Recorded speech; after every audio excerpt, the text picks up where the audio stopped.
Welcome, everybody, to the Sentinels of Liberty podcast, where we always put liberty first and we don't compromise on our principles. I am your host, Redbeard, and once again, I am joined by the awesome Charles, otherwise known as Chuck and Money.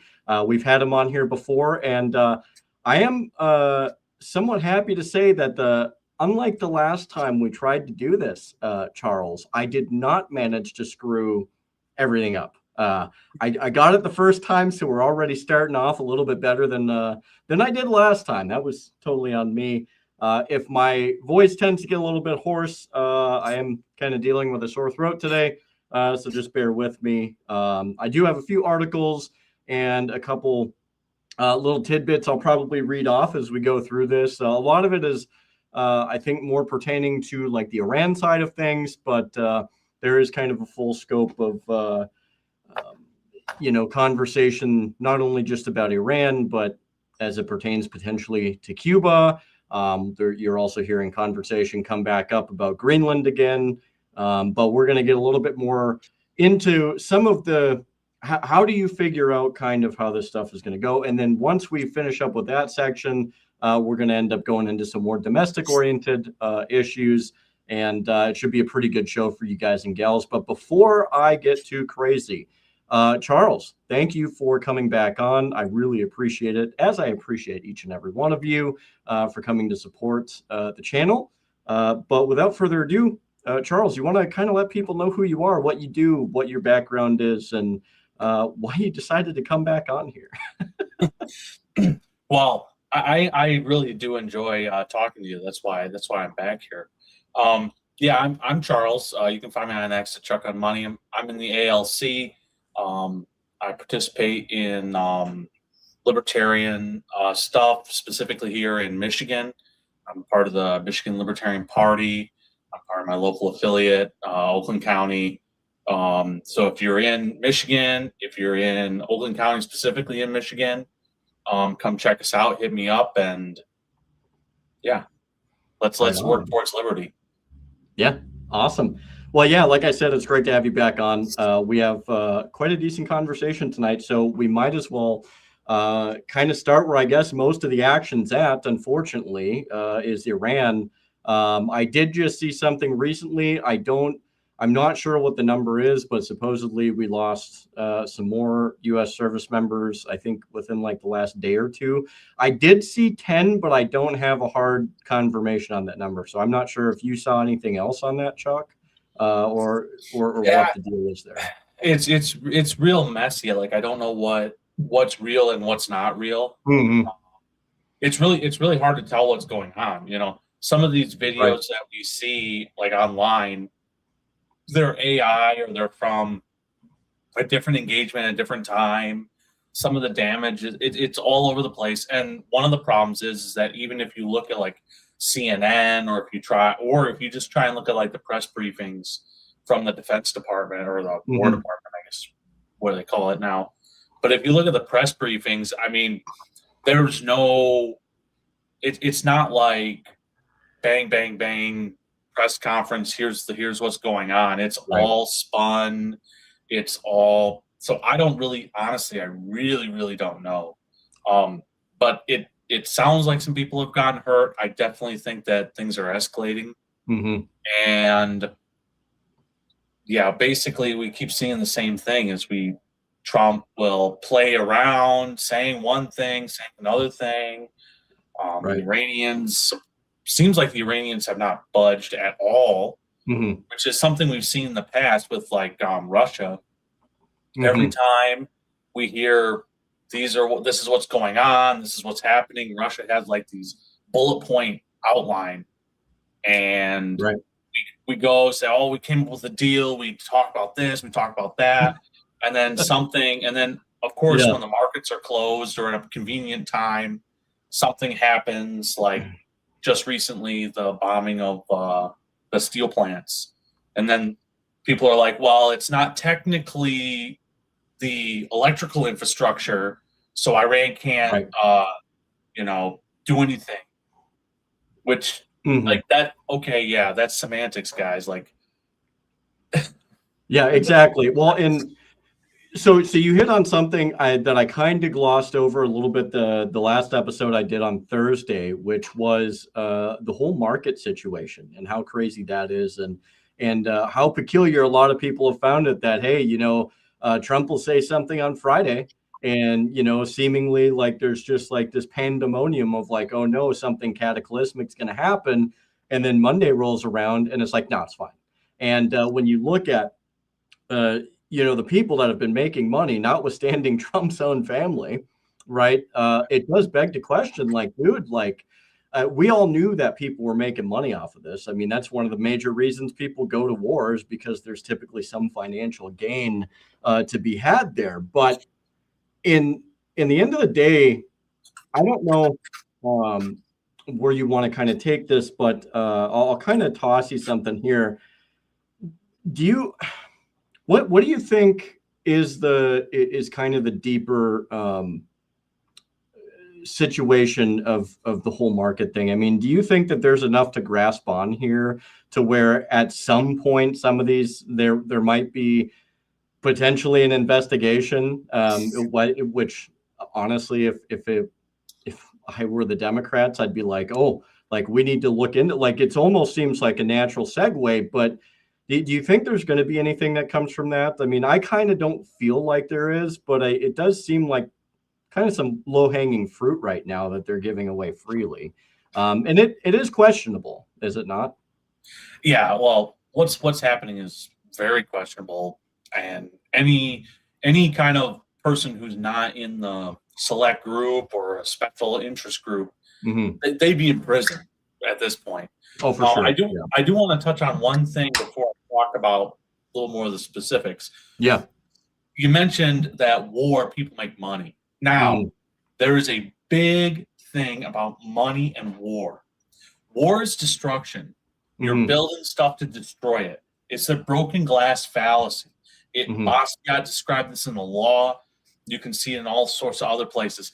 It is economically illiterate to think you can build stuff and blow it up, and then that means GDP go up or people are making money. No. It's a wealth transfer. Yeah. It's also destruction. So we're either transferring wealth or we're destroying wealth. We're not creating anything. That's a great point. Yeah. And the economy as a whole is going to take a hit. For example, with Russia, they've been fighting this war in Ukraine for quite a long time. And I was looking at some of the economic numbers with Russia. And they're saying, the central bank changes this or that. We saw a little decline of like X amount of percent GDP, this or that. No. What we're seeing is the long-term effects of war. Sure. Showing that it's not producing value for people. It is destructive. And so that's what we're seeing. We're not seeing there's monetary policy things in there. Sure. But we're not really seeing monetary policy. What we're seeing is wealth destruction. And so anyway, now going back to what we were kind of talking about, yes, certain people are going to make money. Most people are going to lose money. Oh, for sure. Yeah. We always seem to come out last, don't we? Yes. So these select group of people, it's very suspicious when Trump is making these announcements. Some of the timing is very odd. Like he's making a timing just before a market opens, and people are making trades literally within minutes of him making announcements. Sometimes minutes before he makes announcements, which means somebody knows something. Right.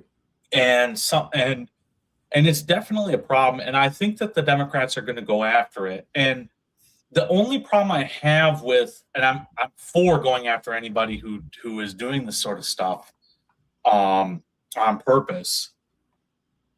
But the problem we're going to have is that this is going to be a partisan type issue.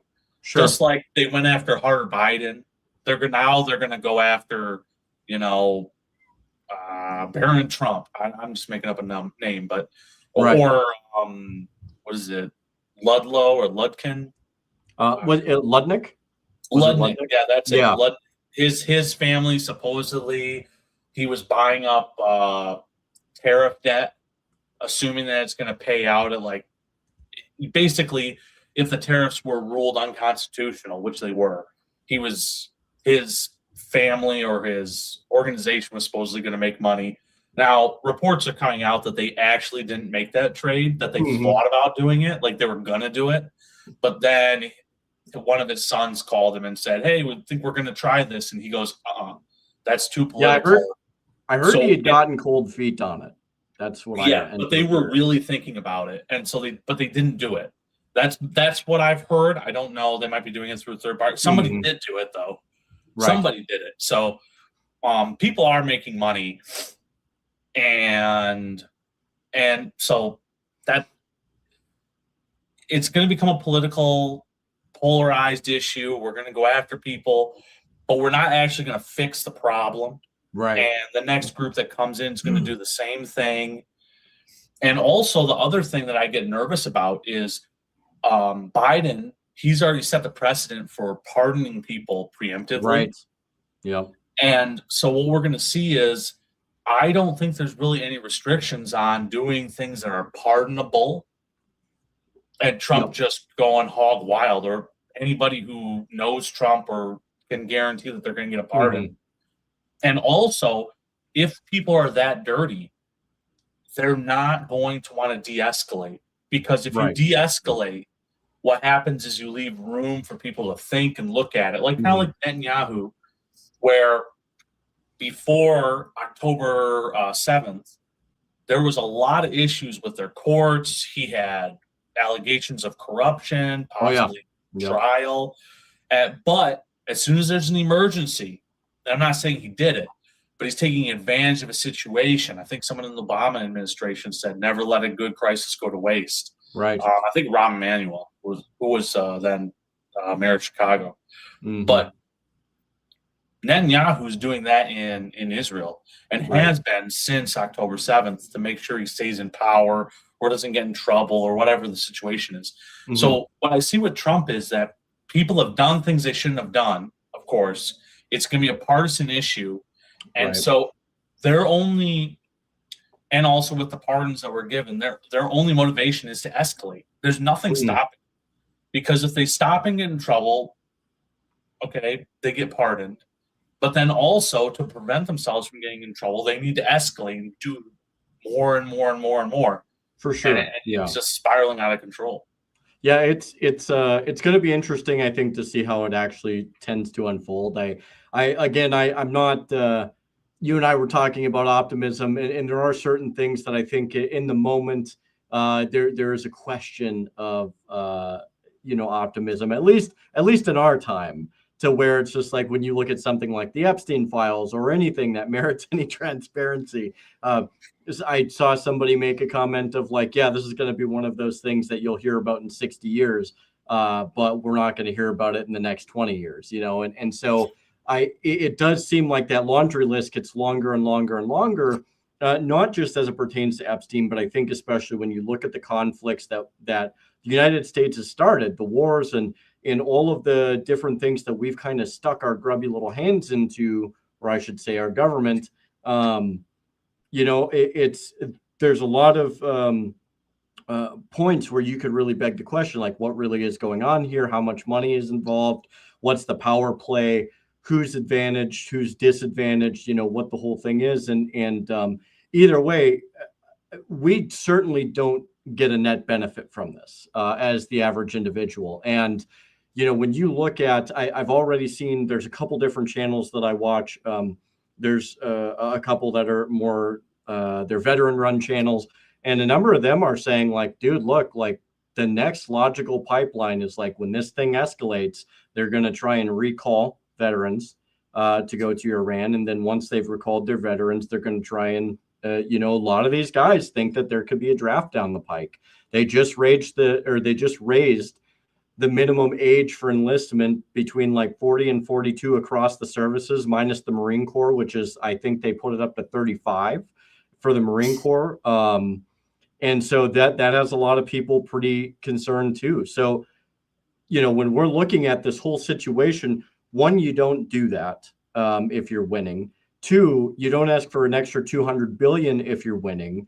You also don't continue to say, oh, like we're winning, but then you move 2 MEUs along with an entire contingent of airborne troops, which I've seen estimates between 7,000 and 10,000 people is roughly about what's being shipped over there. And it's like, you don't do all of this if you're winning, right? Because if you're having a successful campaign and things are going forever in your favor and all of these things that you're saying are true, and you fully control the ladder of escalation, you don't need to sit here, one, and constantly affirm everybody that we're winning, but also you're not going to see these actions that are contradicting that. And I what I think is interesting is, and it's a great point, I think I heard it on Daniel Davis' podcast a couple days ago, but a number of these guys like Larry Johnson and John Mearsheimer and Doug McGregor, they're like, look, like everybody's caught up in what's being said. And they're like, don't disregard that because words do matter. Yeah. But if they're saying something, then you should also see what they're doing in actuality. And when you look at Iran, for instance, the whole buildup to this, everybody knew it was coming because they were putting a bunch of assets over there. So it was the same thing with Venezuela. So I would say that it's very much the same thing with Cuba. We're going to see what's going to happen with Cuba. If we start putting assets over there, there's a very strong possibility that we are going to hit Cuba. And that is something that Trump has not only alluded to, but he's like, if I want to take Cuba, it's going to be great. Quite frankly, I'd be honored. It's like, who says that? Who says that type of thing? So yes, it's words, but I think if we see the shift, I think that's going to be a pretty good indicator. Is that kind of fair to say, Chuck? Yeah, it's fair to say, with all the buildup and everything, we definitely knew something was going to happen. Oh, for sure. I honestly didn't anticipate it to be quite to this level that it is right now. Yeah. And I don't think that the administration considered that it was going to get to this level either. I think that's right. It seems like they're not prepared. Mm-hmm. It seems to me like they thought there was a possibility that the Iranian government regime, whatever you want to call it, was going to break. Mm-hmm. And so they were going to be able to come in, do something quick and fast. Mm-hmm. And worst case scenario, Iran was going to spiral into, a Libya or a Syria or something like that. I don't think they thought it was going to hold together as well as it is. And so that's a big problem for the administration. So it looks like they're scrambling to move stuff. For sure. And actions are definitely more important because you see Trump coming out with, you have 48 hours. I'll give you 10 days. I'll give you 5 days. If you don't let oil tankers through, I'm going to attack the electrical grid. Oh, never mind. We got to pause. He's going back and forth. And I think that basically he's scrambling for time to mobilize assets to get things where they need to be so that he can try and, tip the regime over or the government over.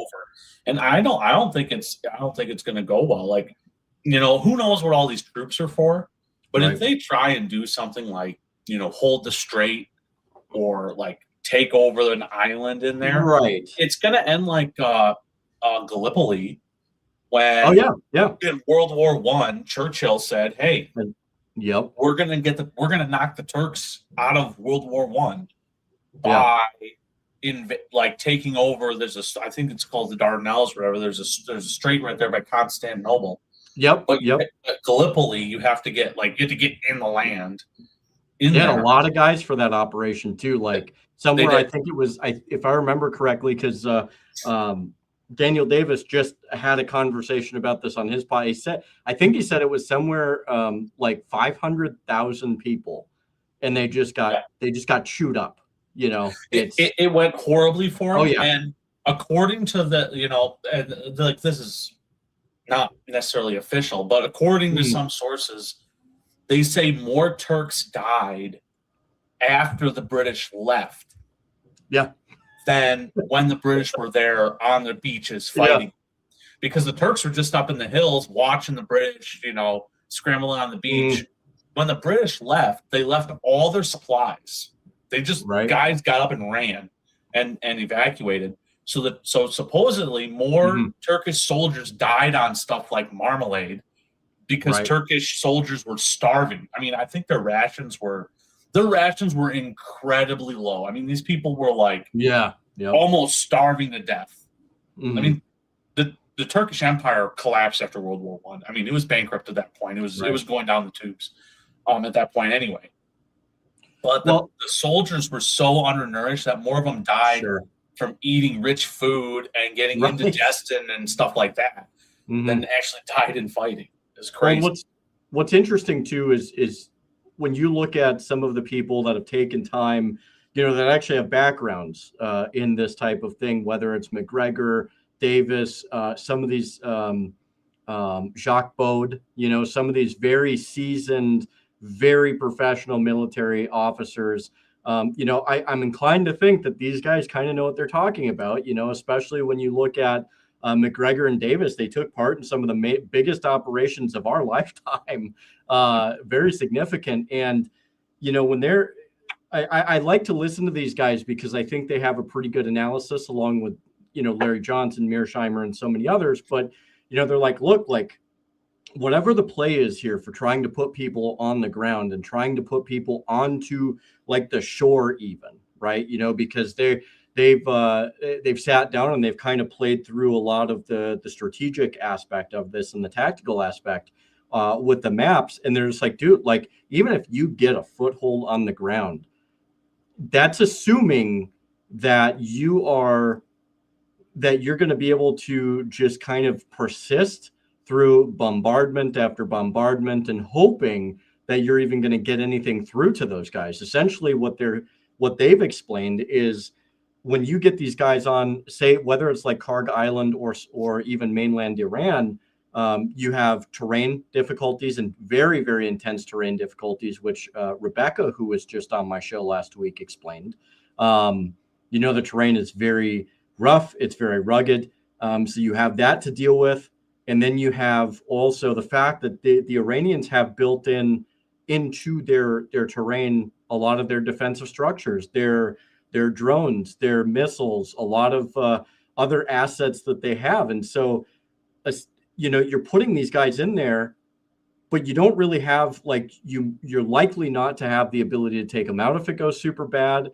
And essentially, you're not really going to have the ability, even if you get them in there, you are not guaranteed the ability that you're even going to be able to give them any type of support, whether that's air support or supplies. So, in that, before I turn it over to you, that brings me to another aspect of this, which is the the stockpile issue.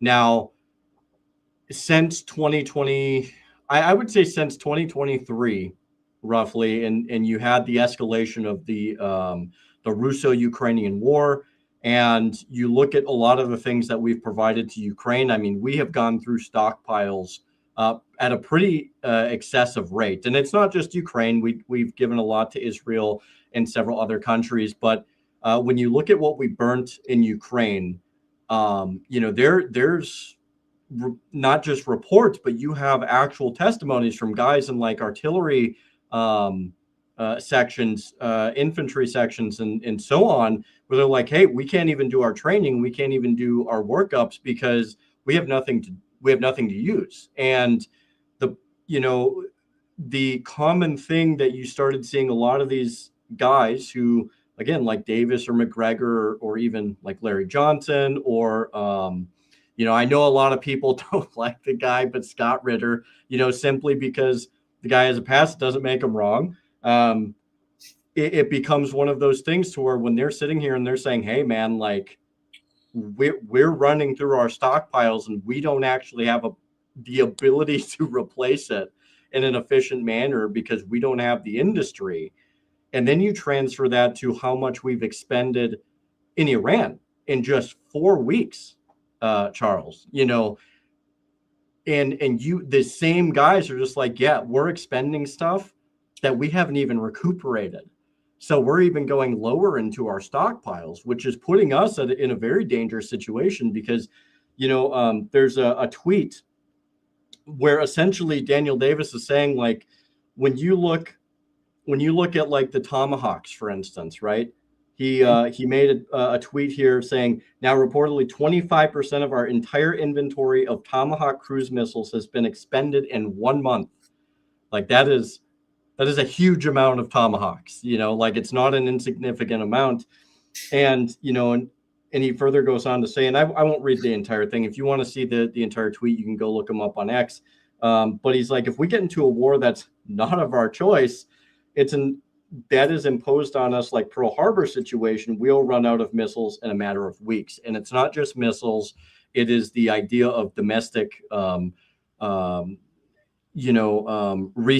for like small arms ammunition, for conventional rocketry, for artillery, shells, and a lot of these things. We actually started to see a significant stockpile issue with the 155s that we were sending to Ukraine, and we ended up sending them cluster munitions because we didn't have like the regular 155s. So I guess the point that I'm trying to make here is that is another aspect too, where if we start putting guys on the ground, like it's not only that we might not get the stuff to them, we might not have the stuff to give to them. We pulled stuff away from like AD from South Korea and a few other countries to give to places like Israel and to try and put onto our own bases. There's now talks about pulling stuff out of Ukraine. I'm sure that'll go over well to, reinforce those areas. So, in your mind, as you see this all unfolding too, and I mean, there's obviously a lot more that we could go on to, but we also have domestic things to talk about. But like where does this put us? Because it's like clearly guys that I won't speak for you, but guys that are significantly smarter than me, that have time and experience in the field, that have conducted, planned, and carried out operations like this on a strategic level. If they're saying this, what does that mean for us, Charles, in your opinion? Well, I definitely think that we're probably going to be pushing into some of our stockpiles. I think the United States is way too much as far as munitions and military equipment right now at all that they need.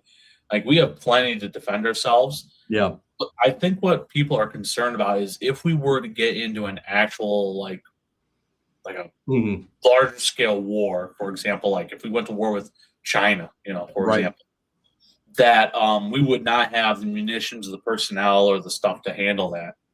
And 6 weeks was what the War College found on their simulations, was how long we would be able to sustain a conventional war with China. Yeah, and that doesn't make, like, we shouldn't want to be trying to do that anyway. Like that's extreme. That's extreme level. So I don't think that we're really super at risk as far as munitions. We might be, might not have the ideal munition we want to do something, but I think that we're dipping below our like safety levels. I don't think we're going into like we're critical, we have a huge problem. Because if we were critical, like right at that level, you would start seeing mobilization in the industrial base in the United States that I'm not seeing. Even when we were at the height of concern about artillery shells, like I know people who work in one of the artillery factories in Pennsylvania, and I was working with some of these guys, and they were mentioning, oh yeah, they're trying to increase production, they want to do this, they want to do that, but it was not an all hands on deck, we have to do everything scramble, it doesn't matter what it costs type attitude. It was like, yeah, they want to get another line online so they can make 25% more shells in like the next 2 years. It wasn't like we're out of artillery shells, we have to make them now. So I don't think we're really at that much at risk, but we are at risk. But I think you have your logistics, you have your your logistical issues, you have your strategy, and you have your tactical. And I think of all of those, I think our strategy is like the one that is the biggest risk, because we don't have a strategy in Iran. It doesn't matter how many munitions you have if you throw them at the same rock and blow them all up and don't actually get anything accomplished with it. It doesn't matter. if you tactically go, and win every battle, on some island that no one cares about, well, how does that help you? Right. Strategically, we're in a very bad position strategically. And I heard, for example, like Lindsey Graham, I think it was, he compared like what's going to possibly have to happen in Iran with Iwo Jima. Okay, more people died, more Americans died at Iwo Jima than I think have died basically in my entire life in the military. Like, so for 30 years, like over 30 years. So the war on terror, anything that happened in the 90s, I think more soldiers died on Iwo Jima than have total combined since then. I do not see an Iwo Jima style attack happening at all. And if we start seeing casualty numbers at that level, people will be so outraged. And we weren't alive during, the Vietnam War, but my understanding of what really kind of pushed the Vietnam War, like we need to close this down. And what also set, like, I believe when the Soviet Union was in Afghanistan, where they were like, we need to shut this down. Yeah. It's the death counts. For sure. Yeah. You can't, it's hard to hide that stuff, I mean, after a while. Especially with conscription, if your loved ones are being forced to go and fight and die, like that creates a lot of problems domestically and is not sustainable. And it's interesting too, and I'll just make a couple different points that I'll toss over to you quick, and then we'll pivot over to domestic. But and I guess this is one of these points is kind of domestic, but El Barfo brought up a really good point, which is the drone warfare aspect of things. And I really wanted to point that out because it is something that has been a really hot button issue, especially amongst veterans. There's a guy named Valhalla VFT who I like to watch. He has a pretty good general view and grasp of things. He's a retired Green Beret, so he's he's been a few places and done a few things, but he's talked about quite a bit, how even guys that he knows, and then you have like the broader realm of conversation, which is the United States really is not prepared for drone warfare. It doesn't mean that we don't have like the capabilities, but when you look at some of the things that are being said, and a lot of people have pointed this out too, which is when you look at the way we're trying to develop our program, and then you have Pete Hegseth that's like, oh yeah, we could do drones for 30 grand. It's like, my dude, like, have you learned, like, clearly you haven't been paying attention to what Russia and Ukraine are doing. They're cranking drones out between like $700 to $1,300, and they're cranking them out. Like they're just going, it's like going to Toys R Us back in the day and then strapping on a freaking mortar and calling it good, like that's literally what it is. And obviously they're a little bit more significant than that, or, higher up than that. But like the point being is $30,000. And it's like, you really expect me to believe that like we have a grasp on this? I mean, they're a day late and a dollar short. I just saw a publication to where there's like, oh, we're going to try and use, I wish I would have kept it, but essentially it was, we're going to use modified firearm rounds, which it has been used, right? But then they're talking about like using mortars to down drones. It's like, dude, like I don't know if the person who's ever watched a mortar be used or has ever used a mortar. So you're going to sit there and tell me that you're going to be dropping rounds into the tube and you're going to just be ripping out like corrections. Like it's not going to happen, dude, And so it's one of the, like, you have these people that are talking about mortars, and then the other one was artillery. Like, oh, we're just going to down drones with artillery. It's like, what do you expect them just to sit in a cluster? It's like, these people are so disconnected. And I think that's dangerous because when you have a disconnect and they're willing to send sons and daughters of Americans and mothers and fathers and so on into these battle zones, it's bad enough that they're doing it for their own ambitions, right? and their own rationale. But when you're not even trying to do something to augment them to do their jobs, I mean, dude, like you can't sit there and honestly say like these people care about you. They don't care about you at all. And it's just it's tough, man. It's like it's tough to see like this type of situation. And and it's like I'm sure almost everybody that watches this, myself, I'm sure you probably know some people in the military, right? And there's a good chance that they could probably go into a meat grinder. And it's like this is where they're going to go. So I mean, I'm curious to what your thoughts are on that too, and because they've been putting out some really cringy things to where it's like really like this is the best we have, and so it's kind of worrisome, man. Yeah, it's a little worrisome, and I'm really confused about like what is exactly going on, because Yeah. especially with like the drones and stuff.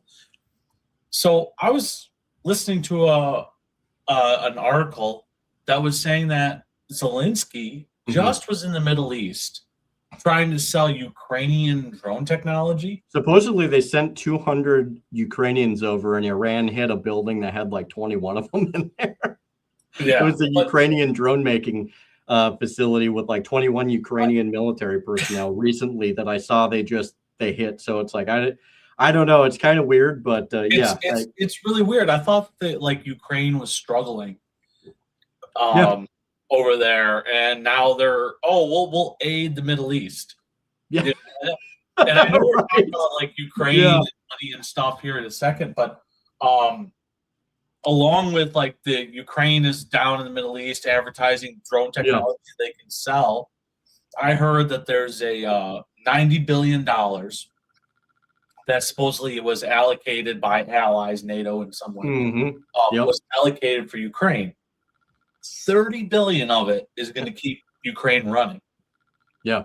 60 billion is either being used to pay bills that are due to defense contractors or different, MIC companies, right, or is getting diverted for equipment and supplies for this action in Iran at the moment. So that's very interesting. Yeah, that's happening. Yeah, it is one of the it's one of the more interesting things I think that we've seen come out of not just the Iran debacle, but just surprisingly out of the Russo-Ukrainian war. And I followed probably the Russo-Ukrainian war quite a bit more than Mideast things, and I have a little bit better of a grasp on that. But I think there is a similarity, and we'll pivot to domestic here. But I think one of the things that I don't think we're prepared for, and I know Rebecca had kind of hit on this a little bit when she was on, was the fact that I think if we go into Iran, Charles, I think it is going to be an attritional war. And the United States has not had it. We've not been exposed to a high rate of attrition like the Russians and Ukrainians are experiencing, because that is very much a high intensity, high attrition war. And which is a whole other conversation. I've talked about that quite a bit, but we're not geared for it. We're not prepared for it. We're not trained for it. We don't, and at least from what I've heard, and I know you had just talked about it, but like we also don't have the infrastructure. So once we start burning through the arms and ammunition and the stockpiles, which would happen probably, I think, quicker than most people would anticipate, we would see a situation where if we don't have the infrastructure to rearm, then that puts us in a very precarious situation. And yeah, I think you would have an attempt to where you would have like, okay, we got to get serious about this, but it's like, that's a small window, dude. Like, and if you miss that window, But when we're talking about a precarious situation, precarious just means we're putting at risk the Mhm. ability for the U.S. to go and fuck with anyone they feel like anytime. Right. We're Yeah. not being put in Yeah. a precarious situation where we, as individuals in the United States, are at risk of anything beyond some nut who is, radicalized by things that are happening abroad. Yeah. Precarity is like it's very relevant. Like Yeah. Canada's Yeah. not invading us, Mexico's not invading us, China's not invading us. We have And no most of these business places here. don't want to. I No, they think, don't. I No, think they that's don't the want other anything to do caveat. with us. They Right. want like it won't end well for them if Yeah. anyone shows up. So we're just putting at risk Mhm. the appearance of, I don't know if infallibility is the right word, but the Yeah. appearance that we're so superior. Yeah. That's all we're doing Yep. is we're putting at risk that superiority. And Yep. I really think that if we don't have a really good strategic plan Mhm. in Iran, which I don't think they have. And I I don't think think that's pretty universally agreed that they probably don't. and I don't think they have the ability to, make one up on the fly. Mhm. I think that this is going to end it's going to end in a cluster. And Yeah. the negotiations, Trump gave out this 15-point plan, and the Iranians said, "Well, we want reparations now." In response, Mhm. it's like, wait a second, demanding reparations right now from Iran to the United States, like, yeah, Mhm. U.S., you need to pay for all this. This is ridiculous. Give up Right. and get like Iran is demanding the United States leaves the Middle East. Yep. They're demanding that the U.S. dollar is not used as a primary currency for exchanges in the Right. Middle East. They're demanding that the United States pays them Mhm. for all the damage, blowing up stuff, killing the Ayatollah. Yep. Like, they're putting a dollar number out there. They're like, you need to pay Yep. us. And I think there's also something to do with like Israel, possibly with their weapons program or something. I don't know all the details of their, who knows what's really true or not. I know. I think one of them was But that Israel would have to be party to the NPT. I think that was one of them. I could be yeah, wrong, but I yeah, think that's what it might have been. which would have meant they would have to have inspections and admit that they have weapons. Yeah. Right. I mean, if you look at somebody brought up, if you look at Israel on like Google Maps, that you don't even get high resolution pictures because there was I think there was, from what I saw, there was a law passed to where you couldn't in the United States, it quote unquote prevented us from taking high resolution pictures of Israel. So it's like if they're going to be that close to the chest about it, they're certainly not going to have some UN weapons inspector come in or an MPT weapons inspector and have, let me see your wares, Yeah. I think that the best thing, because Iran's not backing down and not giving up, and the United States is not going to get this knockout win that they were hoping. Right. I think that right now we still have some escalation, Mm-hmm. but I think once you have political and economic pressures kind of kick in, Yeah. there's not going to be like a peace or a deal made. Mm-hmm. It's going to we're still going to be attacking each other.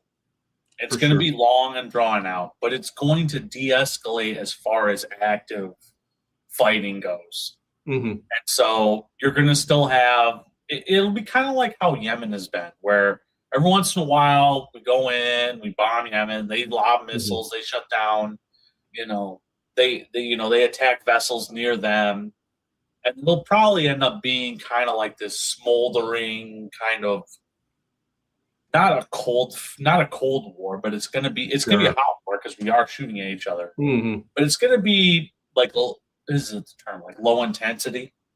Yeah. Where it's just gonna be long and drawn out, low intensity, where we're gonna do an airstrike. They're gonna launch some missiles in response. Mm-hmm. And I think that's what it's going to end up being. Sure. Because I don't see the United States, even like we can ignore Trump. Trump doesn't want to admit that he failed.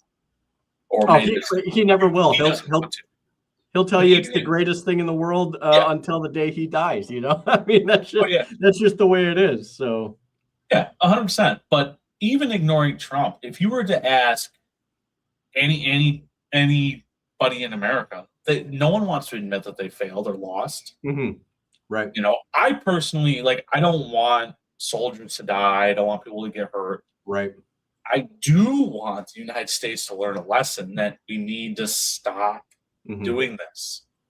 Yeah. We can't keep doing this. We've been doing it my entire life, and it's not doing anything productive at all. I was born in 1991. To the best of my knowledge, we have not stopped bombing the Middle East my entire life. Right. Yeah. No, I'm right there with you. I'm right there with you, man. Yeah. So I want to shift. I want to shift to domestic because I think there's a lot that we still have yet to cover as it pertains to domestic. Now, one thing I did look at, and I don't know how valid this is. I heard a few rumblings, but it was said, I think last week or the week before, that the U.S. Treasury Department supposedly had come out and said that the U.S. had become insolvent. Now, I don't know. I'm not a financial guru, I that's not my area of expertise. But what I do know, and some of the things that I can bring forward is we went, let me see, I have notes. I actually have to keep notes every so often. So right now we're at 39 trillion as it pertains to the official treasury debt, as it were. It's 47.8 trillion, which would be like the balance sheet liabilities in the fiscal year of 2025, per the Federal Financial Report. And then 136 to 138 trillion would be like the unofficial broader burden figure that typically includes like long-term unfunded social insurance commitments in addition to like reported liabilities. But the point that I'm trying to make here is when you look at how escalatory our debt has been, and you look at the wars that we've been in, and you look at all of these different programs we've done, right? Just to give people an idea, in 1990, the United States had 3.23 trillion in total public debt. Yeah. 3.23 trillion. That was something we could have actually paid down. We could have paid that off, right? And then when you get to 95, it got up to, it was about 5 trillion. It was 4.92 trillion. And then by 99, it was 5.66 trillion. So still reasonable to the point to where like we probably could have paid that down. We could have, we could have paid it off. We could have, found a way to start paying it to where we don't get stuck with that. But in 2026, we are at 39 trillion.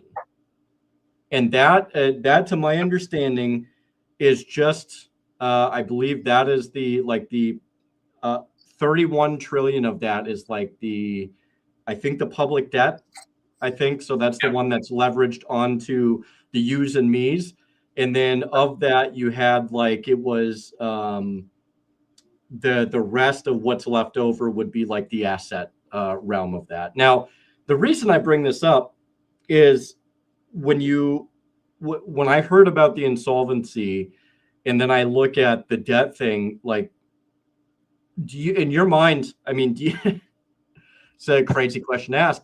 Do you think that there are people that believe that like we could get ourselves out of this? Do you think that, or do you think it's just one of those things where like, man, we're just going to ride the lightning, run this thing into the ground and have a good time while we're doing it? I mean, is it a boat party or are we trying to tend our house here? I mean, which one is it, Charles? Well, just to so I did a little math. Yeah. While you were talking, and just put in perspective. Yeah. Per person, Mm-hmm. That's $100,000 per person. Sure. Now, per taxpayer, that's over $300,000 per taxpayer. Just to put that in perspective of like what's owed. So Sure. $100,000 or $300,000 per taxpayer. Now, if I sit back and think about it, Mm-hmm.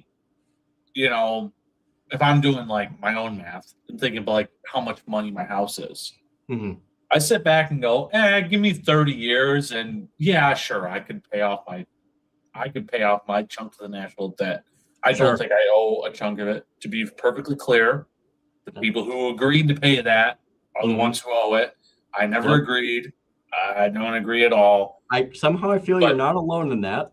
Yeah, but just to put in perspective, I don't see a problem with at a personal level if I owed that kind of money and paying it back. Now, would it take me 30 years, like my whole life? Probably, yeah. It would really suck. But I think it's recoverable.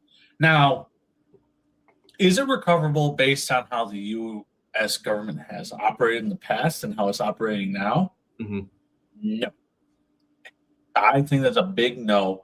I think that we're basically, all we're going to do is going to continue spending more and more money, getting more and more in debt. And at the end of the day, we're going to default. The United States is going to default. We're going to restructure, and that's what's going to happen. I don't know exactly how many times it's technically happened, but the United States has defaulted on its debt multiple times. Oh, for sure. Yeah.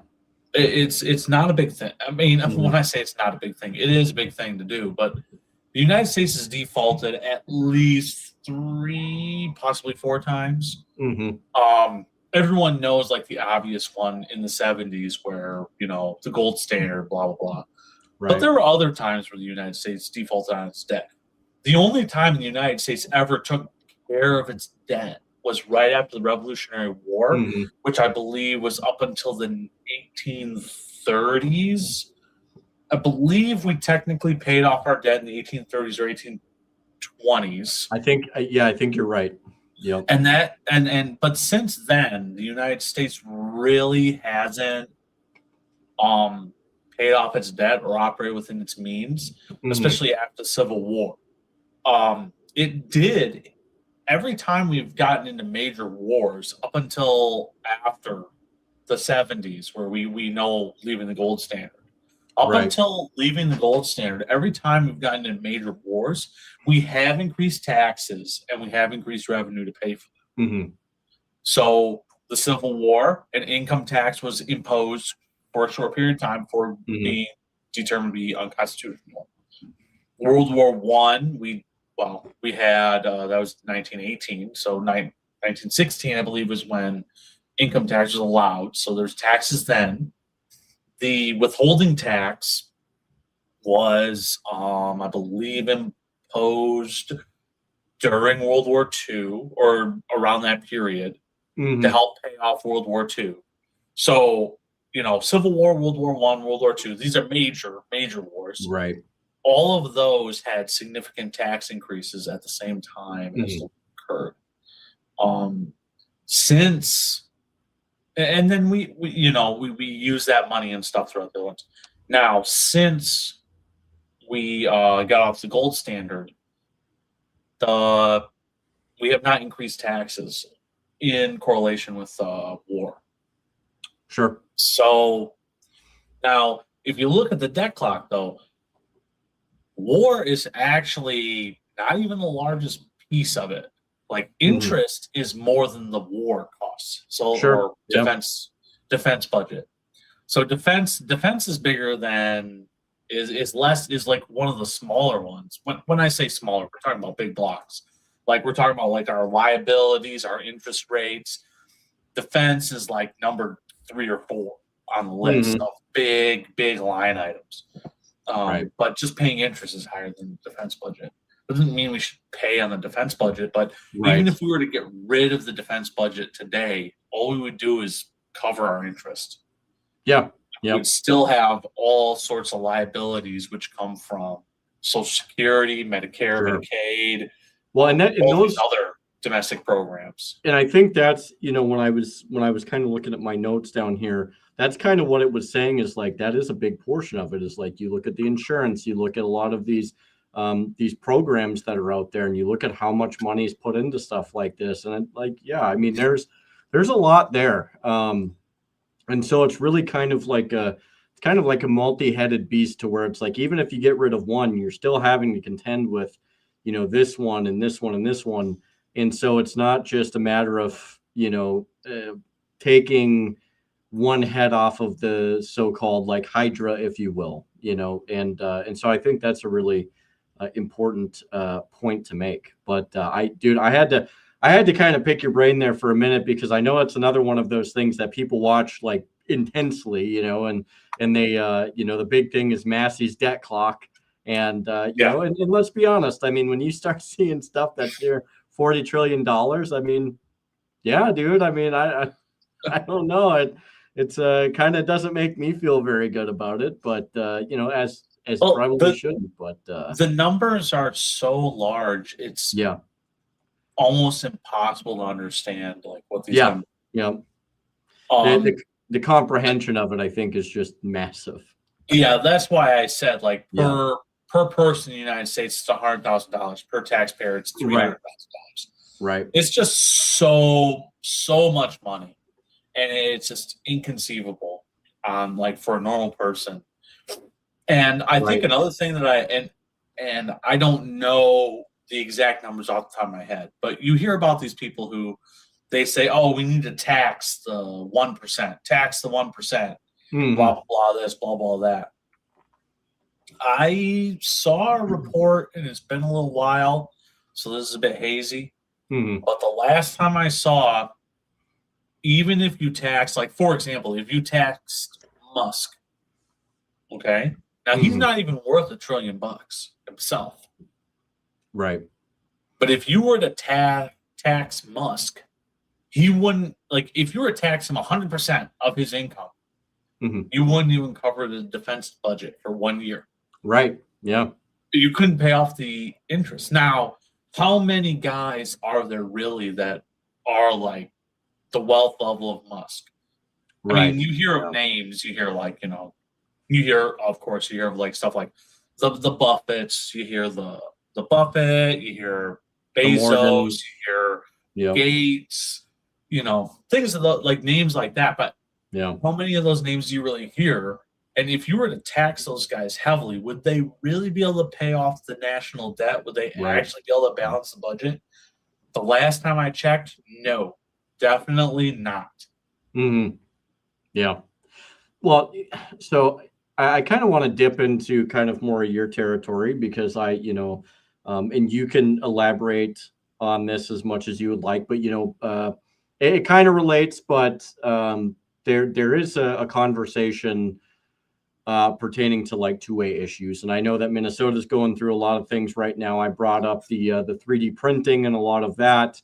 There's stuff going on in Michigan. There's stuff that's still going on in Virginia. And I think we're starting to see a lot more of these, these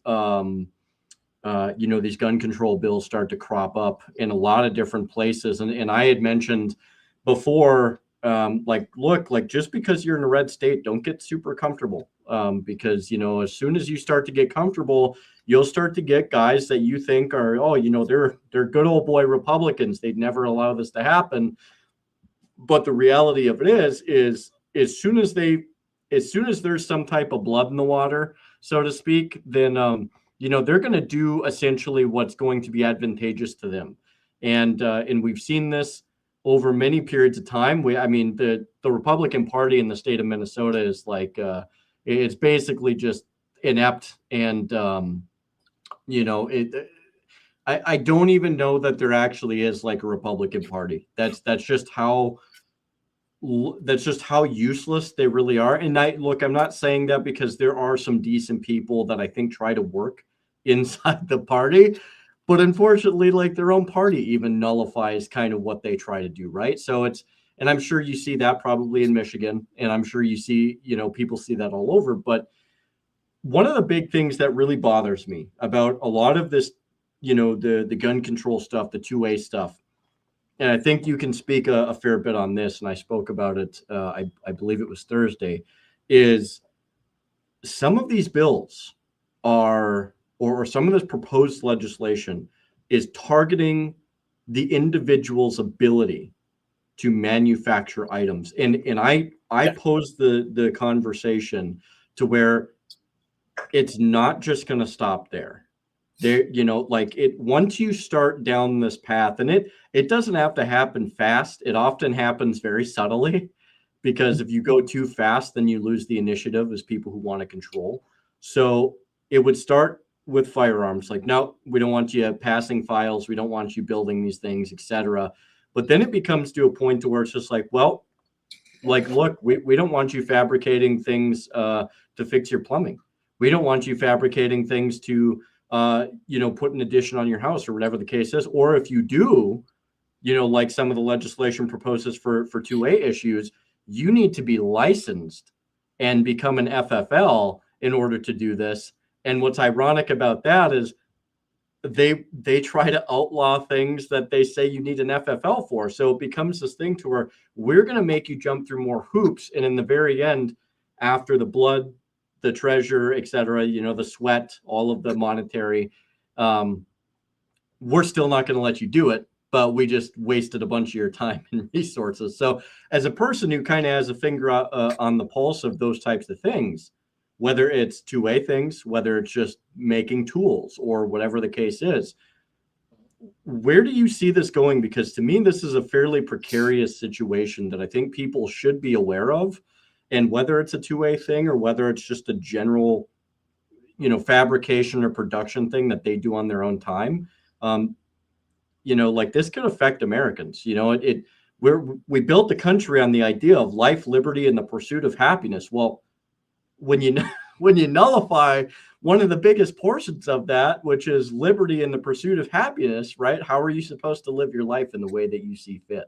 I hand that over to you, bro. So, yeah. Well, one thing, just to like a side thing about like pursuit of happiness. A lot of people, I think, misinterpret the pursuit of happiness. Yeah, it's the government not being able to infringe upon you pursuing. It's not that the government owes you that you can pursue.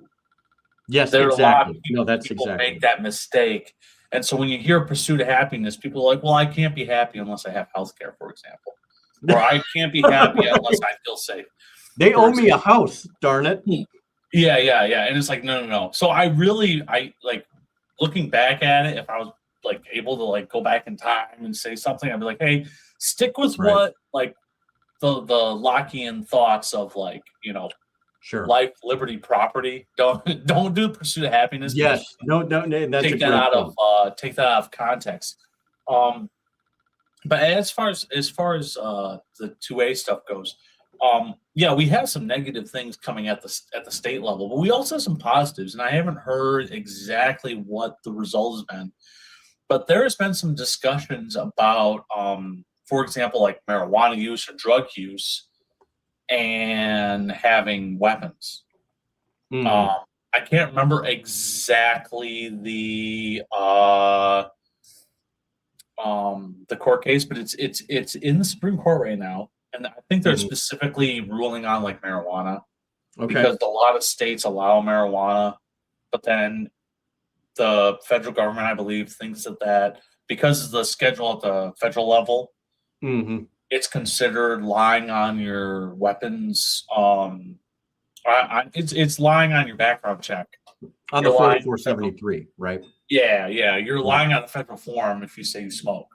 But then if you're caught having smoked and said you didn't, I mean, then you get in a lot of trouble. Like, for example, the current chair of the Michigan Libertarian Party, he was Boogaloo Boy. Yeah. He participated in a lot of the protests during 2020. He actually was one of the people who marched through the Michigan Capitol armed. And then he later got arrested for lying on his federal forms, saying, for marijuana use and having a gun, saying he wasn't using Mhm. drugs. Where they didn't have positive proof that he was using drugs, he just, I believe, on social media said something like, marijuana is good for the soul or something, something like Weird, that. I didn't know that's how rights worked, that they were contingent on what other people tell you. Yeah, well, I agree with you, but anyway, Yeah. but he spent 10 months. Right. He spent 10 months in jail Yeah. for that. Yeah, And that's had a serious charge. Mhm. But that's in front of the Supreme Court right now. And my understanding of some of the arguments that were occurring, and I don't know exactly what stage it's at, but it sounded like it would probably get knocked down, as in Right. if you were, doing marijuana and had said you weren't using drugs, you would be in trouble. Now, I don't know how that addresses other drug usage or Mhm. other things on that form. I have no idea, but that specific issue, I think, is currently, and it sounds like it's going to go in favor of like being able to smoke weed and at the same time Mhm. get a gun. Uh, what you do is not my thing. I don't smoke Right. personally, but I Yeah. understand. Having a drink or two is great. I understand other things. Coffee. I love coffee. For sure. There's Oh, also yeah, some. I have a serious coffee problem. Yeah, there's all sorts of like drugs out there that are like considered good or bad, and I whatever. I don't smoke, but at the same time, do I think that they should have their guns taken away? No. Um, as far as at the state level in Michigan, there is some discussion, and I believe in Minnesota, I've seen a lot of similar legislation Mhm. where they're really trying to crack down on people's ability to have guns. Yes. In fact, I was listening to a debate between state Senate candidates, and they were discussing red flag laws. Mhm. And the state Senate candidate said, one of the state Senate candidates said that, like red flag laws are awful. They're rights infringing, blah, blah, blah, blah. They're using Mhm. taking guns away and infringe on their rights, which I think is true. I think Yes. Yep. it's true. If you haven't done anything wrong, but you're guilty of, a thought crime or a bad thing, all of a sudden your Right. rights are taken away. That's ridiculous. Now, do I think that there are mentally unstable or sick people? Yeah, but I don't know. Like, look, Yeah. at this point in time, I don't know how you determine that without, like, for example, I'm sure someone would say, "Hey, Charles, you're sick. You're mentally sick and deranged Sure. because Yeah. of X," and I would disagree. But if they could use that to take away my rights, Mhm. that's what they're going to do. Oh, for sure. Yeah. But the Senate, so one of the Senate candidates said that red flag laws are a big problem in Michigan. We shouldn't have them. Mhm. It's a violation. It's taking people's rights away. In the very next question, he discussed a guy who was arrested for doing bad things, and he Right. listed out the guy. Like, the guy had a record. One of these things where the guy had this record of being a bad person. And one of the things that the same guy who said red flag laws were a problem, Mhm. he said carry it, like one of them was like concealed carrying without a proper permit. And I'm like, wait a second, bud. Like, wait a second. You just said that taking away people's Second Amendment rights for bad thing was a wrong thing to do. And then in the next question, you said this is a bad man because he had a weapon when he shouldn't have had a weapon. What? Like, where are you coming from here? Right. This doesn't make any sense. Yeah. Like, you can't have it both ways. And it was just so, it was so frustrating because the other guy was like, I think red flag laws are good. We need to have Right. safe gun rights. I'm like, oh, okay, thanks, bud. And then of course he follows it Right. up with, I'm a veteran. Oh, okay. It's either that or I've been a hunter for 30 years, so I know better. It's like, yeah, okay, so show me exactly what the muzzle and the the bolt group and all, like go through your rifle. and just show me that you know what you're talking about. It's just like, if you can't do that, I think it's the current ATF director who couldn't even tell you what parts of the I think it was like of a Glock that he went onto the tape. He couldn't even tell you what any of it was. It's just like, dude, this is the guy you're having was the head of the ATF. Like, no, like there's no credibility here. But people eat it up, man, because they're just like, oh, I've done this for so long. It's like that doesn't mean anything. No. Well, and you can understand people and their concerns about guns. Sure.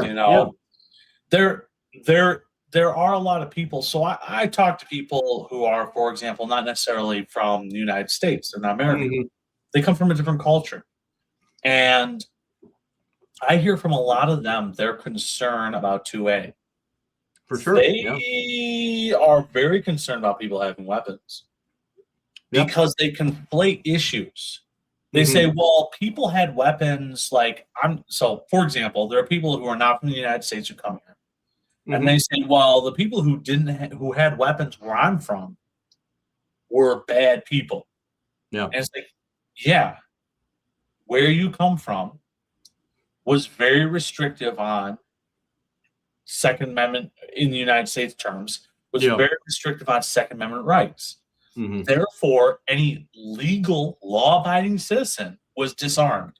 And the only people who were armed were either the government, who was terrorizing people, or people who were violently resisting the government, who were also terrorizing people. Mm-hmm. So, of course, you would see Second Amendment in the United States as, being scary. Like, I've had people tell me, seeing someone who has, a handgun or has weapons, that's really scary to me.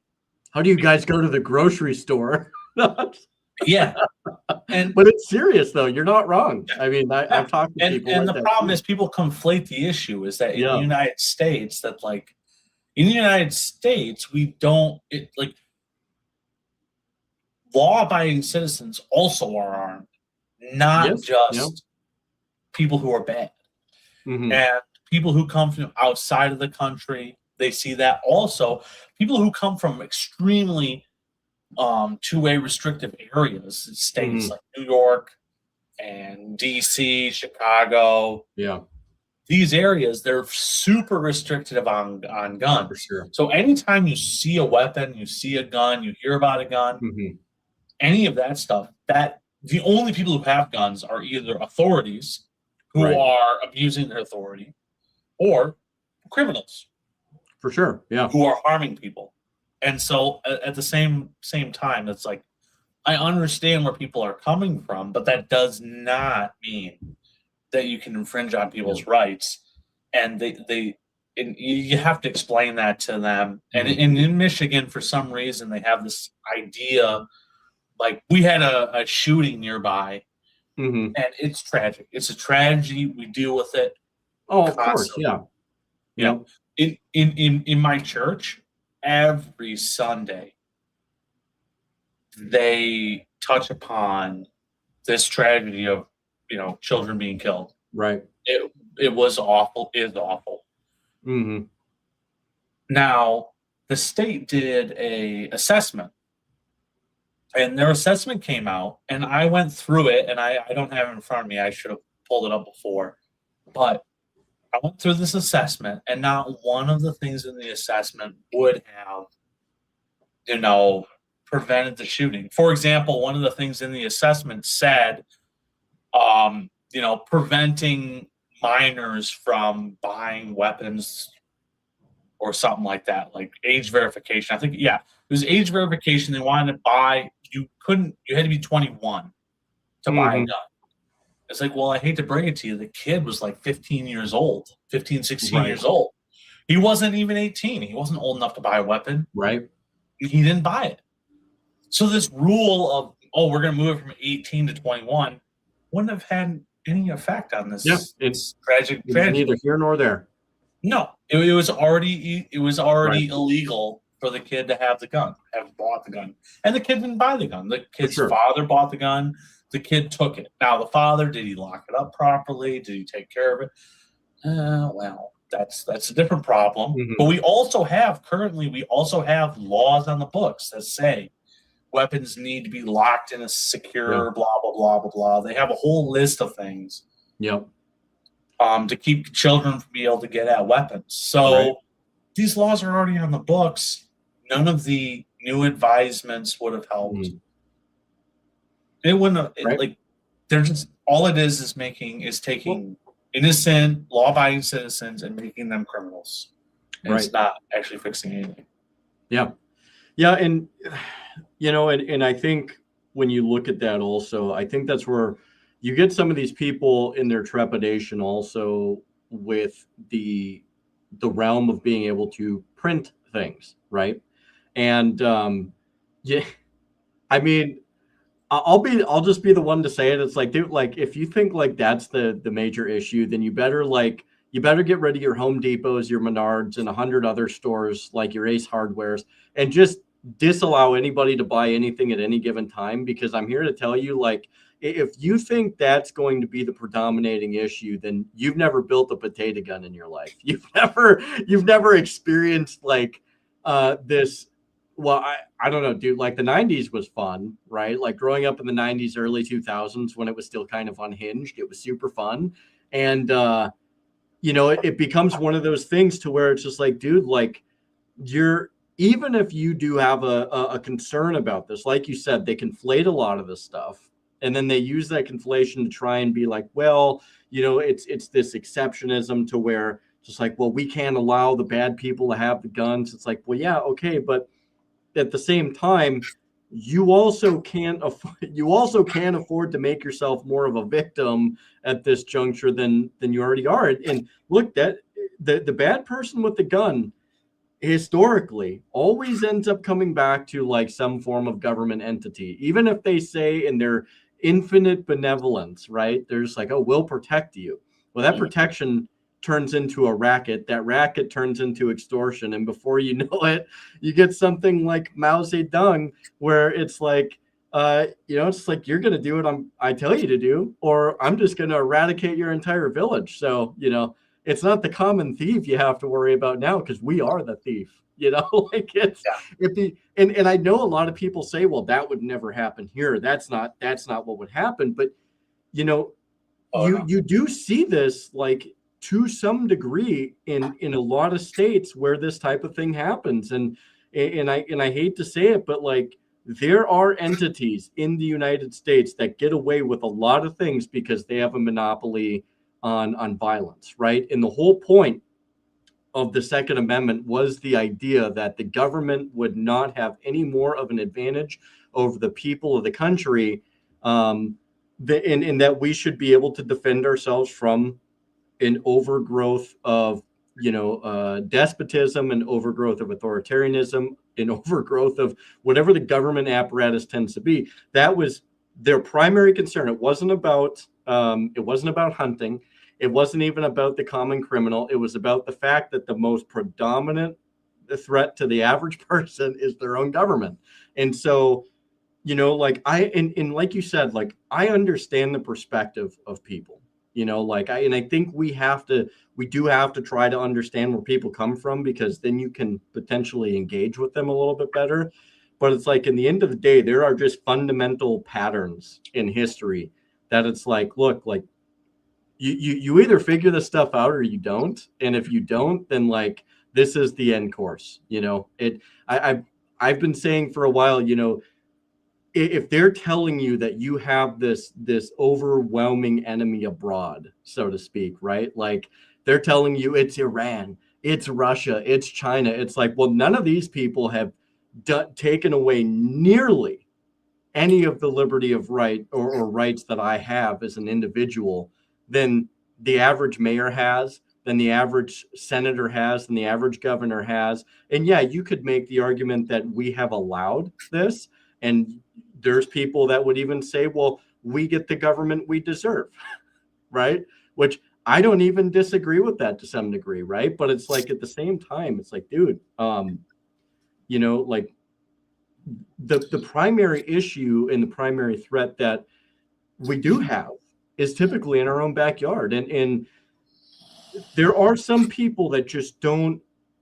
They're so convinced that it's this whatever amalgamation that they're told, and so you get people that go along with this, and again, like the never let a good crisis go to waste. It is a tragedy. There's a lot of tragedies that happen every single day. I don't discount that at all.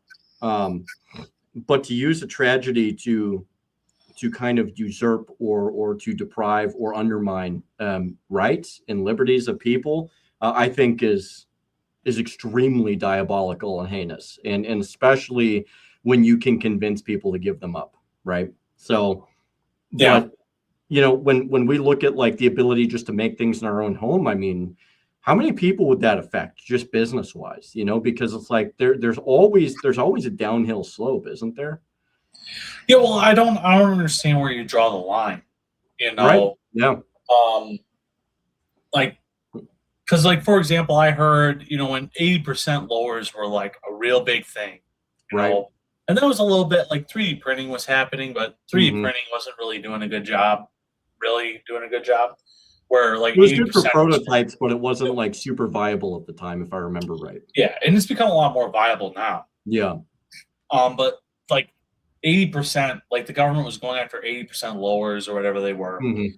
And then I believe it was California, they proposed a bill to go after 100% lowers. Oh, really? Okay. And I'm like, wait a second. So you're going after a raw piece of aluminum? I have a raw. Better stop manufacturing. Yeah, I have a raw hunk of aluminum in my garage. Yeah. It's not going to be a gun, but it's a raw hunk of aluminum. Right. That if you knew what you were doing, you could whittle it into something. Mm-hmm. So I think it got struck down, but they were talking about going after like 100%, like the raw material. Mm-hmm. It's like there's a limit to that stuff, and also right. At the end of the day, you have to start going after thought crimes. You have to go after intellectual property, which intellectual property I don't think is a legitimate form of property. Right. It's just patterns, and it's not scares, sure. Patterns stuff. Sure. But intellectual property, for example, like that guy, I forgot his name. Was it Shinzo Abe? Was assassinated. He was assassinated by a guy. I believe that was the Prime Minister of Japan. He was assassinated by a guy with a couple pieces of pipe. Yeah. And an electric primer. Yeah. When we say electric primer, we're talking like a model rocket engine primer. Like you put the little like 9-volt battery on. Yeah, I was gonna say he just like used a like little a kid's battery. rocket. It wasn't. Yeah, super no, it was like a 9-volt battery basically on a little kid's rocket motor. And I mean, it wasn't that exactly, but that's how he ignited the thing. Right. And he shot. He had made himself a double barrel handgun, and he killed. Yeah. He killed the Prime Minister with that. And I was like, so where do they stop? What's the limit? I don't know. And like when they talk about like going after intellectual property, so files, what kind of file? Like what level of file? There's plenty of files out there that I wouldn't consider. We both know the files that they won't go after. Yeah. Well, that's very true. Yeah. Fortunately. Yeah. It's very, very sad, right? Yeah. So, but yeah, I don't know where they can draw the line. I mean, once you start going down that line, and honestly, I think it's arbitrary. I think it just basically it becomes arbitrary. We become dependent on some arbitrary ruling of some person who thinks that they're above us, right, or have authority. And if you're just dependent on someone's arbitrary authority, that's not a good ticket. Right. No, I agree. Yeah. It becomes one of those things, like you said. Where is that line, and what does that look like? I mean, if you start getting down to a point to where you even have the thought go into elected officials' minds to where they're like, you know what, this is a really good idea. Let's make it to where you have to, and to some degree, you do need, some type of a license or permit for certain raw materials, which really came after, I think, the Oklahoma City bombing and stuff like that. And you're limited to how much you could get. It's like, oh yeah, because like that's really going to limit, the potential for that to happen again. But I digress. But the thing is like, it does again become one of those things to where beyond the sphere of just firearms, it becomes a liberty issue in so many other things. I mean, we've already seen the fact that, like, granted, it's a corporate thing, but John Deere doesn't even allow people to fix their own tractors anymore. How much longer is it going to be? And that very well might be the mechanism that government uses without even making laws anymore, right? To where they're just like, hey, we want you to put pressure on, and we want you to make your products this way. Well, that goes into 2A exactly, because like we can use a much more relevant 2A. Yeah, please do. Yeah, is FRTs. You were talking about FRTs the other day. Yep. So FRTs, Rare Breed Trigger, who I don't have a problem with Rare Breed specifically, right. But they made their FRT trigger, and the ATF went after them. They were in court. Blah blah blah blah blah blah. My understanding is that part of the decision was that the government said, okay, fine, Rare Breed is allowed because Rare Breed has a patent on the FRT. So since Rare Breed has a patent on the FRT, Rare Breed can make FRTs, but no one else can make FRTs. So Hoffman Tactical makes what they call, I think it's a super safety. Oh yeah, Which is kind of like it's a way of making an FRT. It's not as nice. It's not as convenient. It's a little bit more shaky, but it works. It works. You can 3D print things and whatever. Look it up if you want to. Anyway, Rare Breed Trigger went after them for patent infringement, and Rare Breed won. And a lot of people are mad at Rare Breed, and I have a problem with I have a lot of problems with Rare Breed going after them.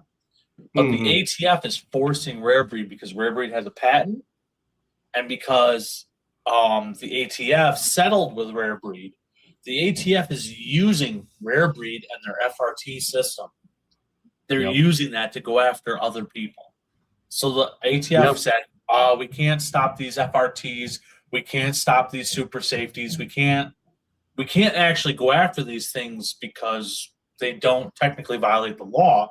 But what we can do is we can say, hey, look, we'll agree that Rare Breed can make an FRT, but if another company does, Rare Breed needs to defend their patent. And if Rare Breed defends their patent, that means Rare Breed will shut these other companies down for us. The ATF is working through another company. So I don't know all the specifics of litigation. That's my general understanding of it. And even if Hoffman made if Hoffman did their super safety before the FRT, as far as the government and the ATF and the patent is concerned, they don't care because that's what they're doing. That's what they're going off of. Right. Yeah. Yeah. No, and and I know, this might muddy the water a little bit on this conversation, but I mean, when you look back to COVID, look at the pressure they put on companies, and you look at the manipulation that they used, and that manipulation was passed down to the average person that went into the stores or whatever the case might be. And it's a really ugly situation, which is quite frankly, it's one of the big reasons why I'm really not a fan of when you see government subsidies in law enforcement, in medical, in schools, in businesses and stuff like that. But at the same time, you were talking about perspective where, it's like if you have a situation to where these companies are having a hard time affording to stay open because you have all of these regulations and these taxes and all of that, they're kind of forced, right? So it's like almost a manipulation to where they're forced to go into this direction and take that dirty fiat money, as Michael Bolden likes to call it. And I love that line. It's so good, but it's true. And it's like, it's one of those things to where they've almost created kind of this racket. And so when you look at stuff like Rare Breed and Hoffman and firearm manufacturers, if they can corner the market on stuff like that, man, talk about a control mechanism. And I hate to say it, but then it's like you look at if they start, you look at if the materials in the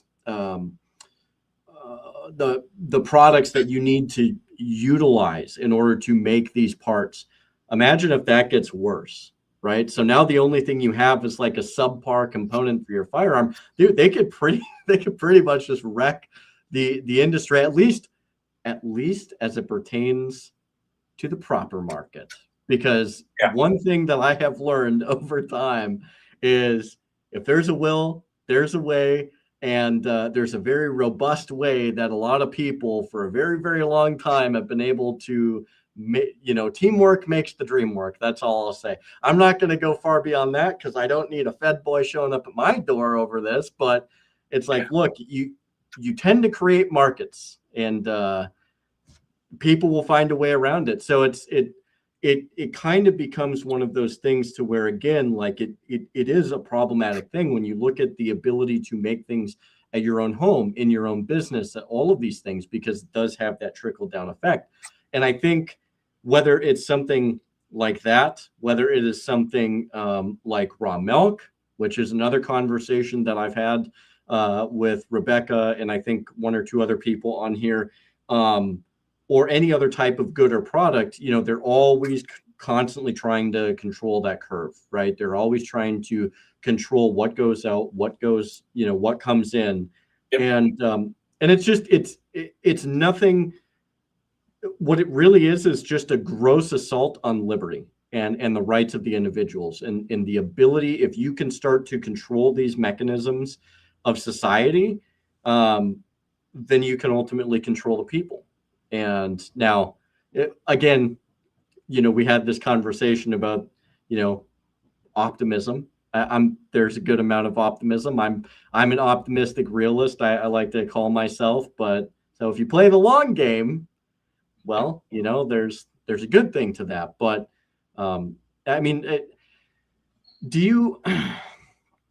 I guess in your mind, like not going too far out, but given what they've tried to do, whether it's with firearms, with raw milk, which I hope Thomas Massey's bill passes pertaining to the raw milk. But then I talked about the vehicles where they're trying to put certain things into vehicles to where they say like it's not going to control your vehicle, but then there's mechanisms in there to where it can manage your speed and other things. Like in the next couple of years, in your mind, where, like, how bad do you see this getting, or do you see it potentially getting better, and it hits an apex and it starts to get better? Well, I don't think that it'll get better until people start seeing what happens. Sure.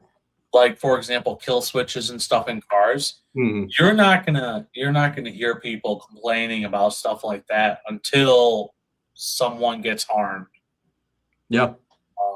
How exactly that happens, I don't know. I mean, for example, like I'm just gonna make something up off the top of my head.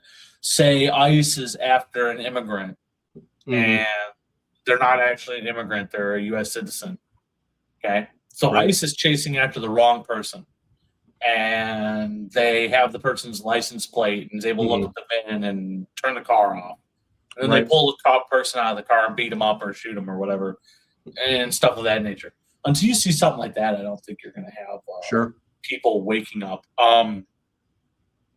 For example, so my wife is buying a new car right now, and I was looking up cars, and now luxury vehicles had, lane assist, adaptive cruise control, all these systems. But what I was reading is that some of the bills, the technology that enables some of this adaptive cruise control, but they can like slow your car down. One of the things that they have is they're instituting in-vehicle distraction monitoring. Sure. So this is something that, like, for example, Tesla's had these things forever, where they're like watching you. Like if you take your hands off the steering wheel and not driving, they know. because they're watching. That's creepy to me, dude. They're watching like your eyes or something. I don't know. That's so weird. But a lot of this technology though has been moving into luxury vehicles. Sure. Because it allows you to have all these fancy cruise controls and stuff, make the car right. better. But it's starting to become mandated.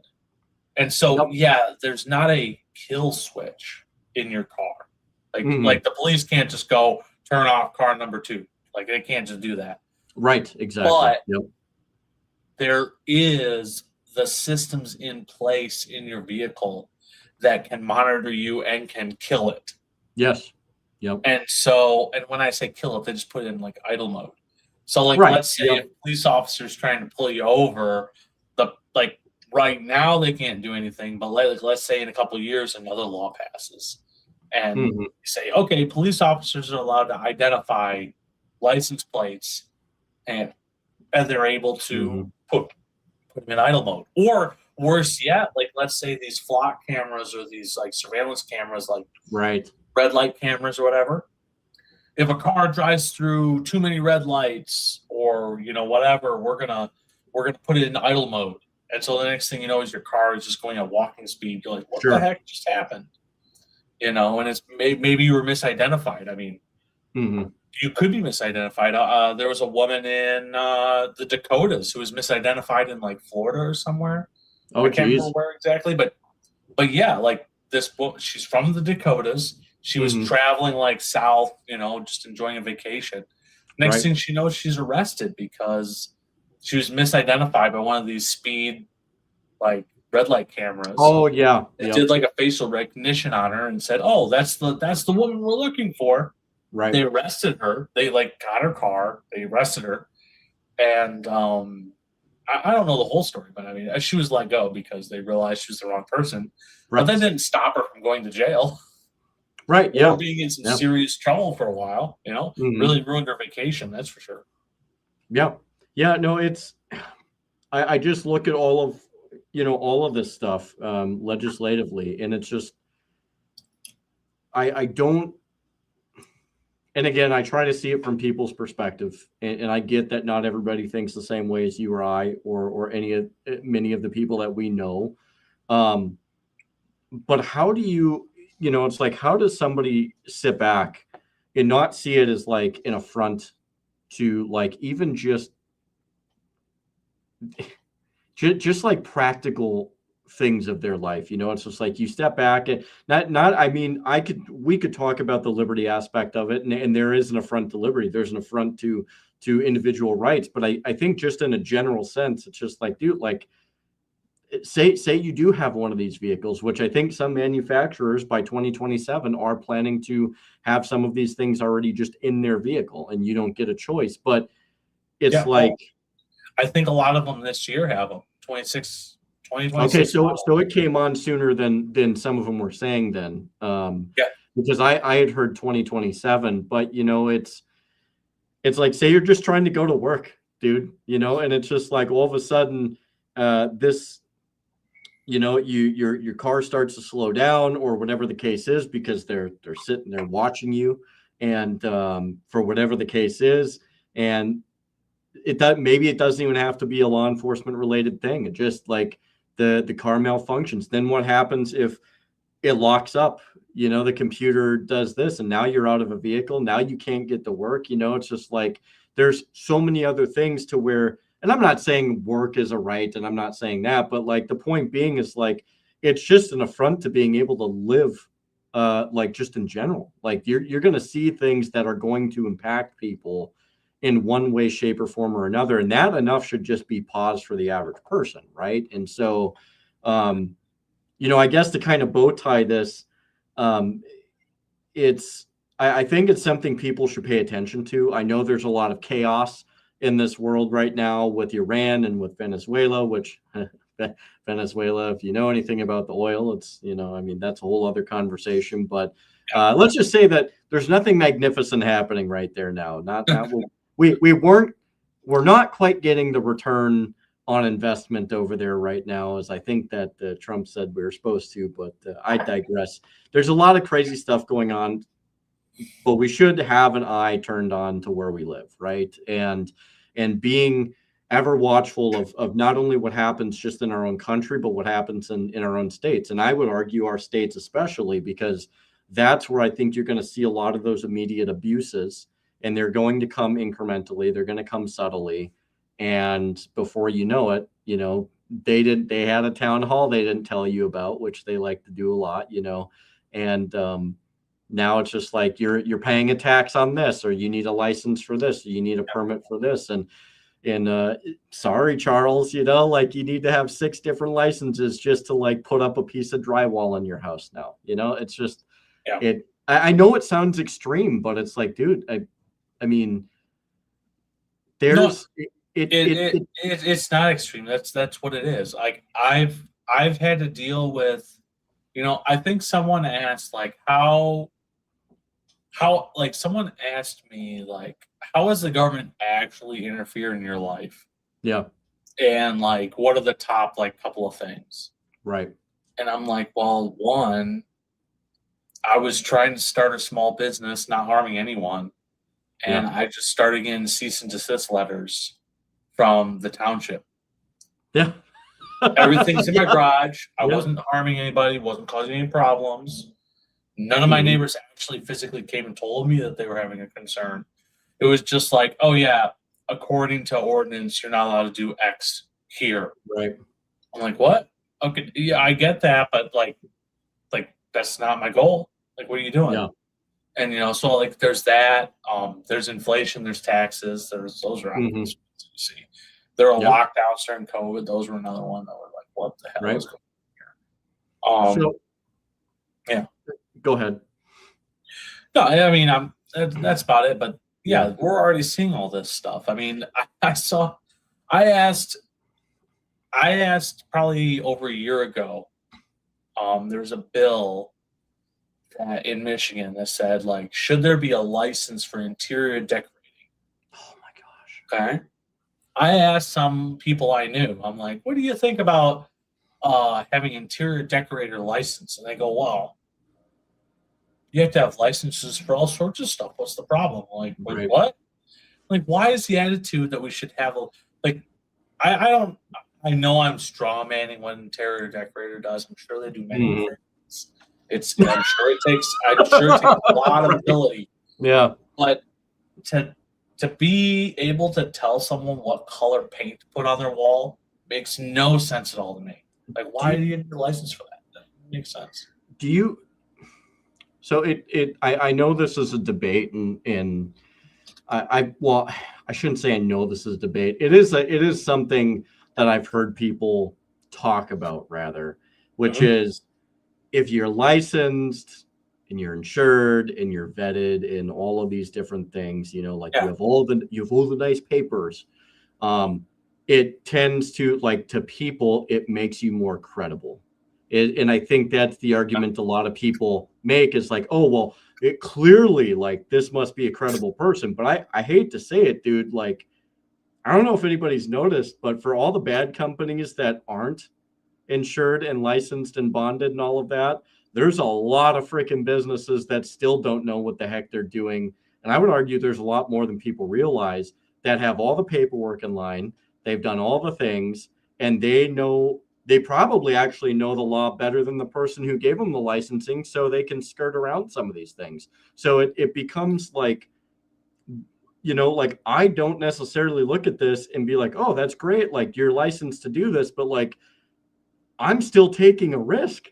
Like, that doesn't afford you any more credibility because you got a certification in my mind than it is like a lot of government licensure or regulation.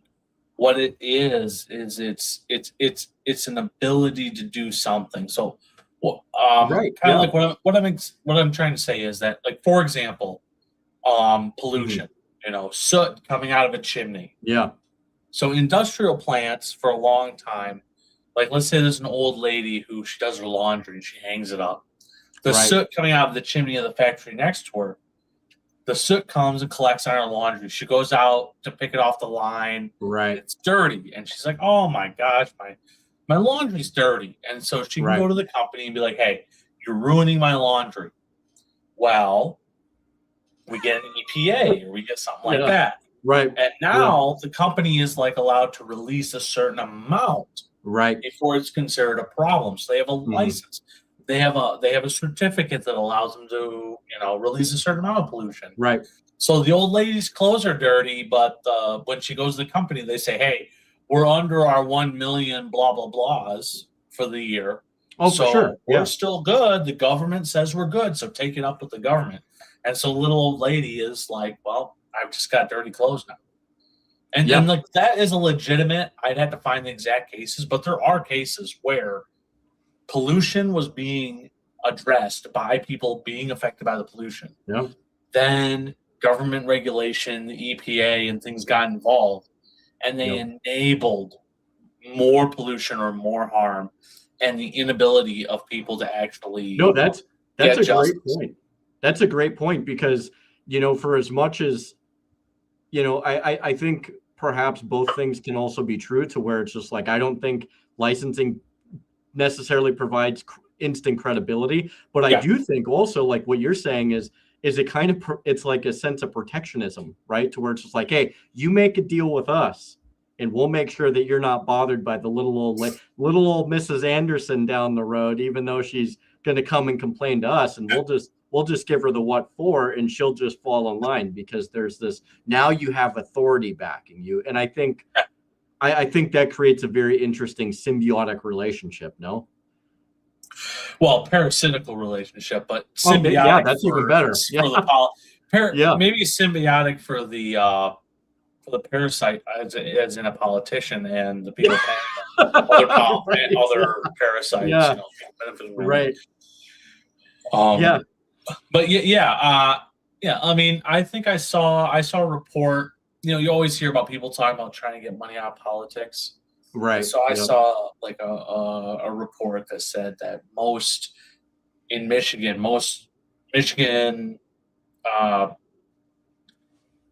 representatives in the legislature, that their money comes from PACs or from,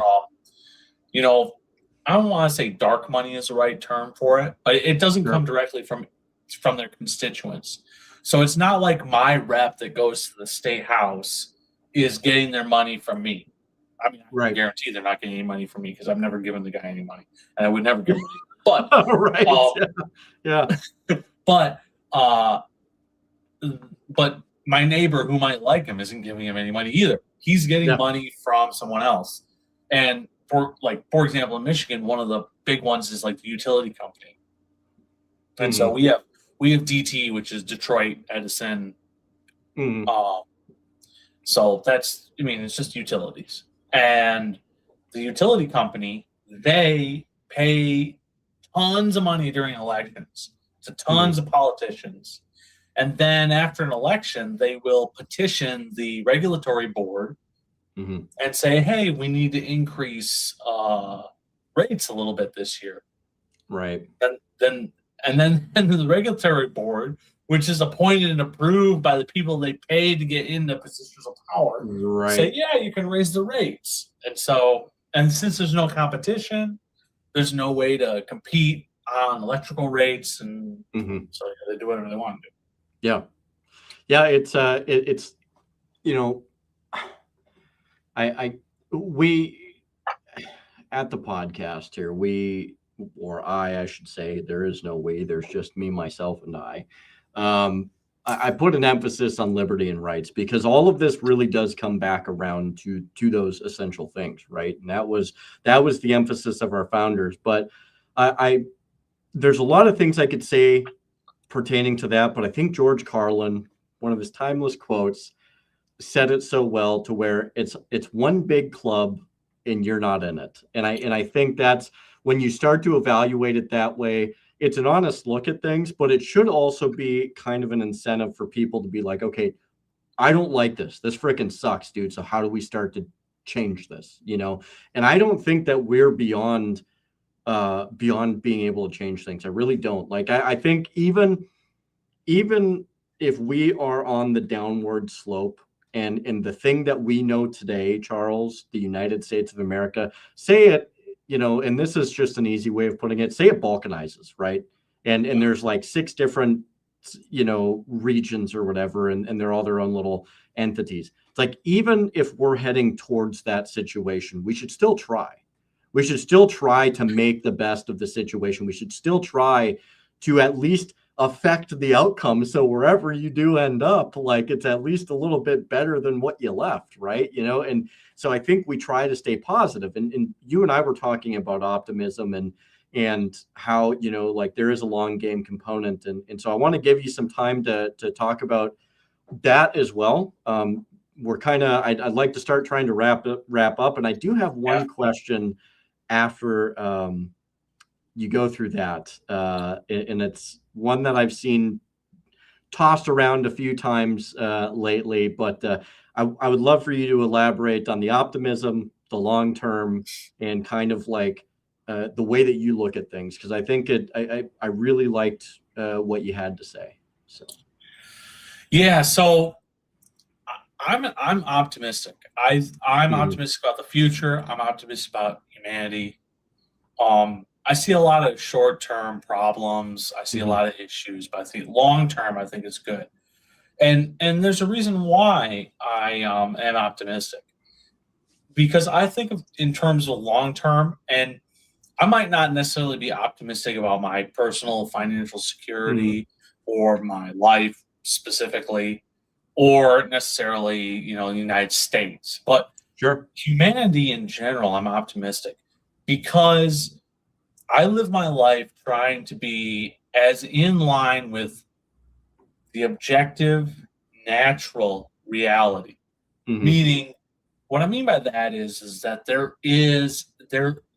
are, I hate it when you hear people say truth, but there are objective things, like realities. Like, you can only lie so much. For example, Trump saying we're the greatest, we're this, we're that, blah, blah, blah, blah, blah. We're in the golden era. We're in the golden era. Whatever Trump says, he's creating a false reality. That's not real. He's just spouting. He's trying to manifest it. But he's fighting against the objective reality of what is actually true, what's actually happening. And I don't really like the truth, because everyone says my truth. And I'm not, that's not the argument I'm making. What I'm saying is that if you boil it down, you can boil it down to like physics, like gravity. You drop an apple, there's acceleration that's measurable. You can see it happening. You can see the apple hit the ground, and you can measure these things. You can quantify, you can qualify. This is objective reality. It's just truth. And so I think that if you look at life in a long-term kind of perspective, and you try and align yourself as best as you possibly can with objective reality, that long-term, it will be successful. Now, you might be in error, where you are misunderstanding. You're making assumptions that are incorrect. You also might become collateral damage to someone else who's making bad assumptions. For example, if you're, in my opinion, if you're in the armed forces right now, Trump is making some assumptions about Iran, and you might become, in my opinion, collateral damage, meaning you come back in a flag-draped coffin, which is horrible. But that doesn't mean that the future isn't going to be good. That doesn't mean you're necessarily you're a wasted person. What it means is that Trump is making he's making assumptions, he's making decisions based on false premises, bad assumptions that will in turn, because he is either in a simulation of his own, a false reality that he's created in his mind by just, oh yeah, they're negotiating with me, but they're not really negotiating. These things are, since they're not real, they will, in the end, they will fail, they will collapse, and reality will rise its head. And I think that if you live your life as closely aligned to the natural, objective reality, I can't tell you what that specifically is. It's very, I can explain the concepts, like, the Sure. apple falling and you see the Right. apple type thing. But if you live your life as in alignment with that as possible, you will succeed. Hmm. Now, you might have something that occurs specifically to you that might cause a problem with that.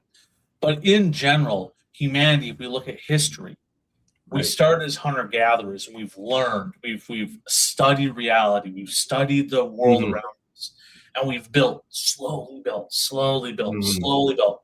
And so humanity, a person, starts in scarcity. We Right. start in a situation of starvation, cold. Basically the world wants to kill us. Hmm. And we have, by understanding the reality that we were born into, we have manipulated our environment. We've worked with our environment to improve it and improve it and improve it and improve it and improve it. Hmm. And so by aligning yourself with objective natural reality and working to improve, but still being in alignment with it, we will long-term succeed.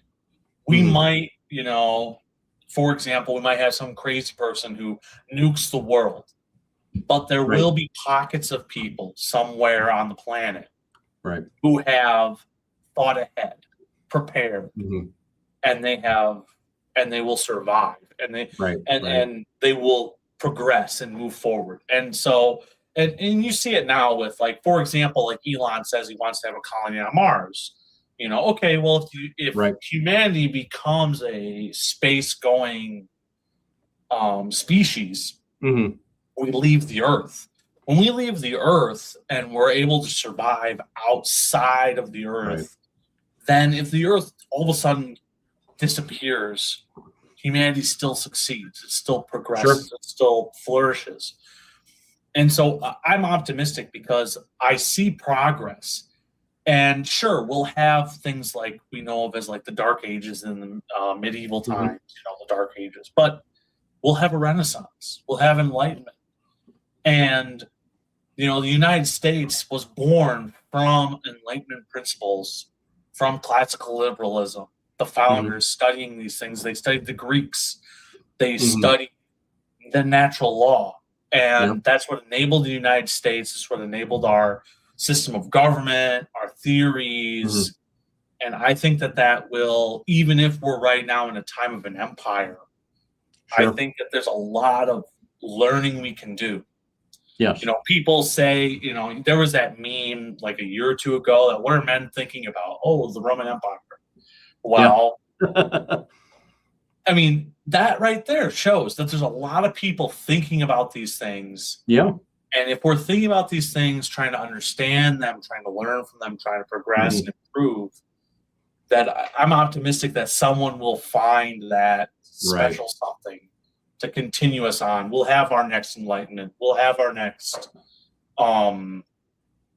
you know, Greek, progress, Maybe a like prosperity period, if you will. prosperity. Yeah, well, it'll keep happening. Yeah. We'll have a legitimate golden Yep. age. We won't have a manifested in someone's orange mind a golden age. We'll have a real golden age Yeah. that is Well, and happens.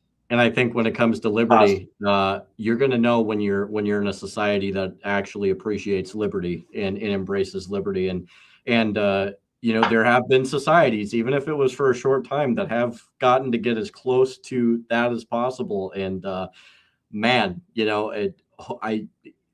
I come from a Christian background, so look, I hope I get to chum it up with some of these guys and be like, so what was it like? Like, what was it like just to like go and like have a business out of your house and not get hassled for it, like what was Yeah, it like just to like do your own thing and not have to answer to anybody for it? But yeah.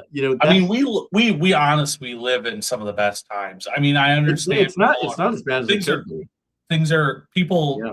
talk negatively. Well, there's a lot of negativity out there, but Yeah. we live in some of the best times. I mean, your poorest person in the United States lives better than the king did Yeah. hundreds of years Well, ago. I mean, and it's incredible. one thing that I discussed with my buddy Blake, who's been on here a couple times, is and it wasn't this last time, it was the time before that, I believe. Or no, maybe it was during one of our own discussions, but we were talking about like if everything collapsed. Um, a lot of people have this idea of just like, oh, we'll forget everything we've ever known. Nobody will be able to replicate. And me and him were just like, dude, like you are. I think a lot of people underestimate like how just forward-looking and innovative human beings really are, and I think there's a lot of hope in that.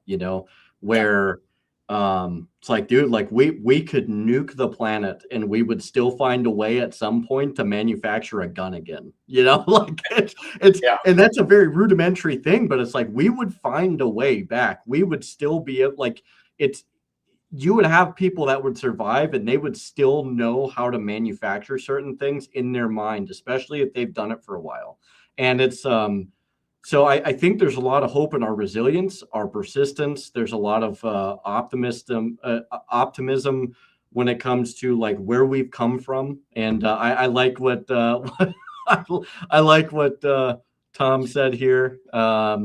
It's great, and it's just like you think about where we've come from and in the innovations we have. It's, even if you got rid of all the books tomorrow, you would still be able to find your way back. And I think that's a huge benefit to humanity, honestly. Like we are just persistent and our ability to overcome and adapt to things, I think is incredible. It's one of the best features I think we have as a species, right? So one of the last thing I want to get you out on, there's a conversation that I've seen go back and forth, not just the last couple of weeks, but over the course of, I would say, of even the last few years, but it's become more prominent, is does a country have the right to exist?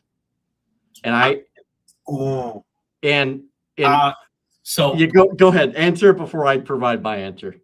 Okay. Well, so I'm going to say something, and then I'm still be listening, but I might have something to come back at you with. Yeah. Right off the bat, does a country have the right to exist? I think people have the right to exist. Individuals and their association with each other. Mm-hmm. Now, if you want to define that, I don't think that is a country necessarily, but I think people have the right to exist. But continue on. I'll be right back. I'm listening. Yeah, no. So I actually I'm not disagreeable with that. I think people have the right.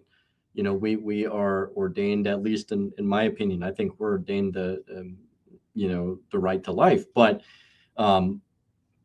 when it comes to a country, I think, and this is just my opinion, but I've thought about this for a while, and I think a country more so kind of has to earn its place. I don't think necessarily a country has a right to exist. Now, I could be wrong, and I am open to conversation because I haven't really debated this and I haven't really talked about it this much or as much really. So it's one of those conversations that I think is worthy of talking about. But overall, I think there is a situation to where when it's the individual, when it's a person, we certainly have a right to life. We have that inherent within us. But I think when you look at a country per se, a country is something that people come together on. We agree on. We set up mutually. We have pacts or we have constitutions. But I think we have to earn our perseverance as a country. But I think as individuals, we have the right to life and the right to exist. Like that's an inherent thing naturally that we're endowed with. Now, I don't know if that's kind of where you want to go with that, but I'm really interested to have this conversation with you at the end here because it is an interesting question. So, yeah, so it is pretty interesting. So, to kind of, it's something I've been actually kind of thinking about quite a bit lately, and and it kind of goes along with the lines of, are we a what do they call it? Are we a propositional nation or not? You hear that thrown around a lot. And like also you think of like universalism, like universal principles and rights and things of that nature. And so does a country have the right to exist? I definitely think a people have the right to exist. And if we look at, like, for example, the Declaration of Independence. Mm-hmm. Let's see here, actually. Make sure I don't misquote. What you're looking that up, I just want to add something that I was just thinking about. And the reason I don't think that there is an inherent right for a country to exist. And this is just something, it's a working idea. So bear with me. But when Benjamin Franklin, I know it's so overquoted, right? When Benjamin Franklin came out and he was approached and he was asked, like, well, what government do we have? He didn't say a republic, a right to a republic. He didn't say we have the right to a republic. He said a republic if we can keep it, which implies that we have the right to fight for it, but we don't. It doesn't have the right to exist because if you, I guess the point that I get from it is like, no, like you have to earn the ability to maintain your republic. You have to work to maintain that republic. It doesn't simply exist by right. It exists by the sheer fact that people are willing to keep it, to maintain it, to be stewards for it. And therein, at the individual level, we have the right to defend it. We have the right to defend ourselves. We have the right to be free as a people if we are willing to put the work into doing it. But the sheer existence of the republic itself is not a right inherently. And I think that when Benjamin Franklin said, look, we have a republic if we can keep it. And to me, that doesn't imply the right for existing as a country, you know? We have inherent rights that maintain the republic, but we don't have the right to the republic, I guess, if that makes sense. I could be off track here, but that's kind of where I was initially thinking, because it's like, okay, well, words matter. They believed words matter. And I don't think that he doesn't strike me as the guy, especially when you look at the way he's conducted himself and wrote about serious matters, that it was something whimsical he would have said that way. So. Yeah, I agree. And I think when you first started talking, I kind of interrupted you and was like, no. Country doesn't have the right to exist. People have the right to exist. Yeah. So, I was double checking just to make sure I was in there. And some people get tied up in like some of like they see it as like religious jargon, but in the Declaration of Independence, that people are endowed by their Creator with certain inalienable rights. Okay. Now that they are endowed, okay, men are created equal, that they are endowed. All right. That's men or as a person. Yeah. They're a person. So that doesn't say a government is endowed. Yeah. You know, exactly. What it also says is that when a government becomes destructive, it is the right of the people to abolish it. Yes. Okay. So in the Declaration of Independence, we said that we said not that a country has a right, but a people or a person has a right. Yes. And then in the Constitution, it begins with we the people. It's not the government, the country. It's we the people. And so, I'm going to have to agree with you that governments do not have the right to exist. That governments are constituted of the people.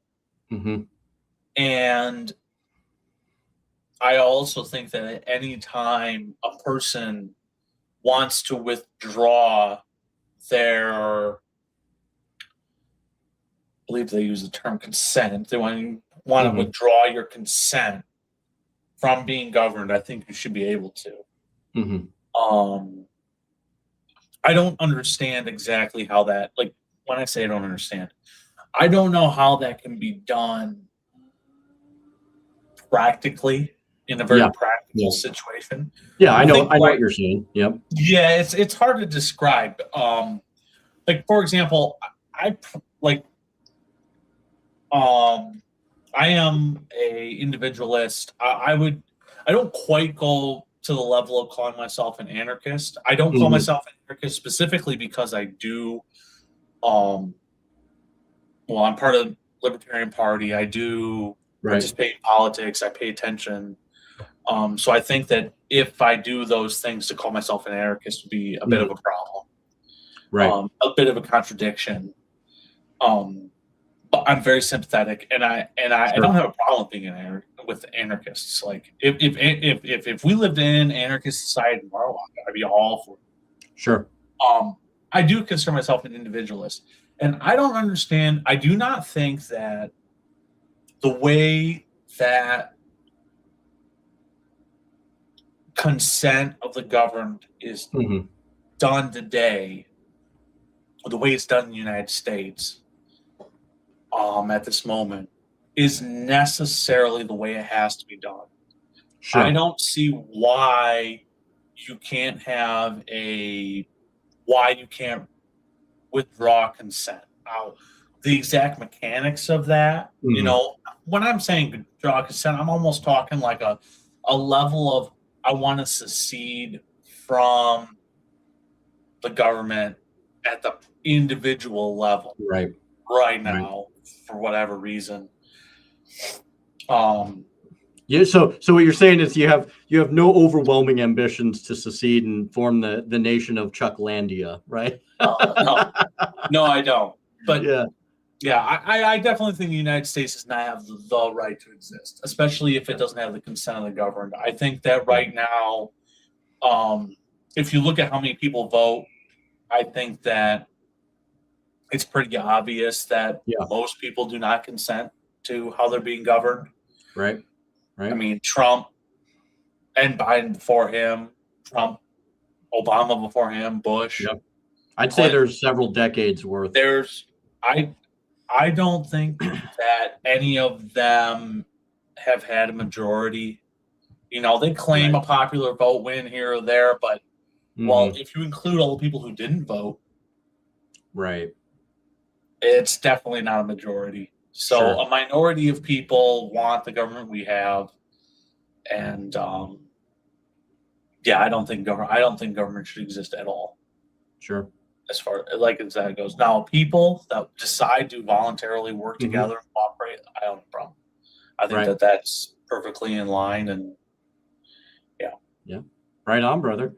Well, dude, I had to end it on that. I was like, it's got to be a good question. Honestly, I'm probably going to follow up at some point with an episode specifically on that, because I think it's and there's probably going to be a few episodes, I would imagine, that I'll probably do on that particular question, because I feel like we only just scratched the surface, and there's a lot of I think there's a lot to go on. But dude, I really appreciate you coming on tonight. It's always a pleasure to have you on, to gain your insight, to get your perspective on things, and to be able to add a little bit of nuance to the discussion.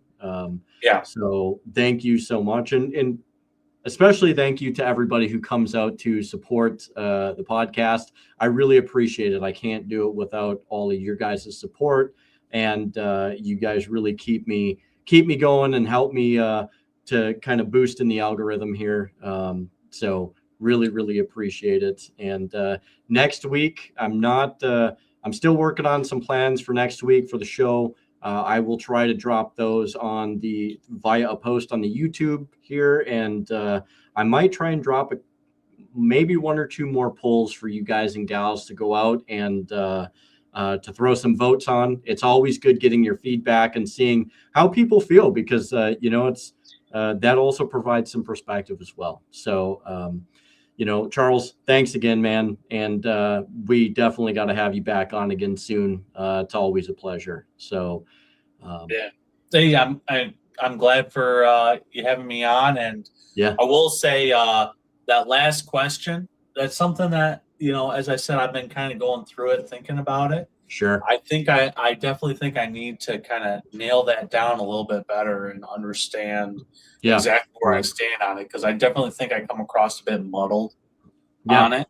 And I feel like I did too. And after I got to the end of what I was saying, I was like, that's what I was trying to say. So yeah, yeah. Well, but it's yeah, real tough, because I've been really going back and forth on the you know, are we a nation of right. people, or are we a Mhm. nation of ideals? Yeah, And yeah, I really, and also the universal principles of it, and I've really been like, at the end of the day, like, if you want to talk about people, okay, mhm, so like, as a person, I really like, for example, my family.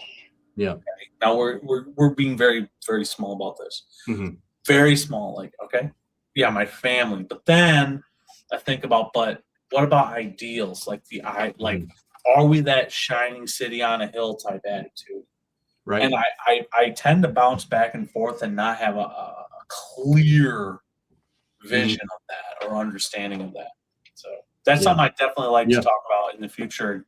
yeah, And for sure. Yeah, absolutely. And I would encourage everybody, maybe just take a little bit of time. Ask yourself, like, where do you fall on that? Because I think that might also jog people's perspectives and where you stand in it. And it will undoubtedly bring about some really interesting conversations. So, with that being said, thank you for joining the Sentinels of Liberty podcast tonight. Again, I am your host, Redbeard, and I always appreciate everybody who comes by to watch the show. Go with liberty, take it to everybody you know, have the conversations, be involved, and never stop fighting that good fight, because it needs good people to keep it going forward. And without further ado, I'll hit you with some of that outro music, and we will see you next Thursday, likely again at about 17 or 16 or 1800. And but I'll have the schedule posted up for you guys hopefully by tomorrow night. So look out for that. Take care. God bless, and we'll talk to you all soon.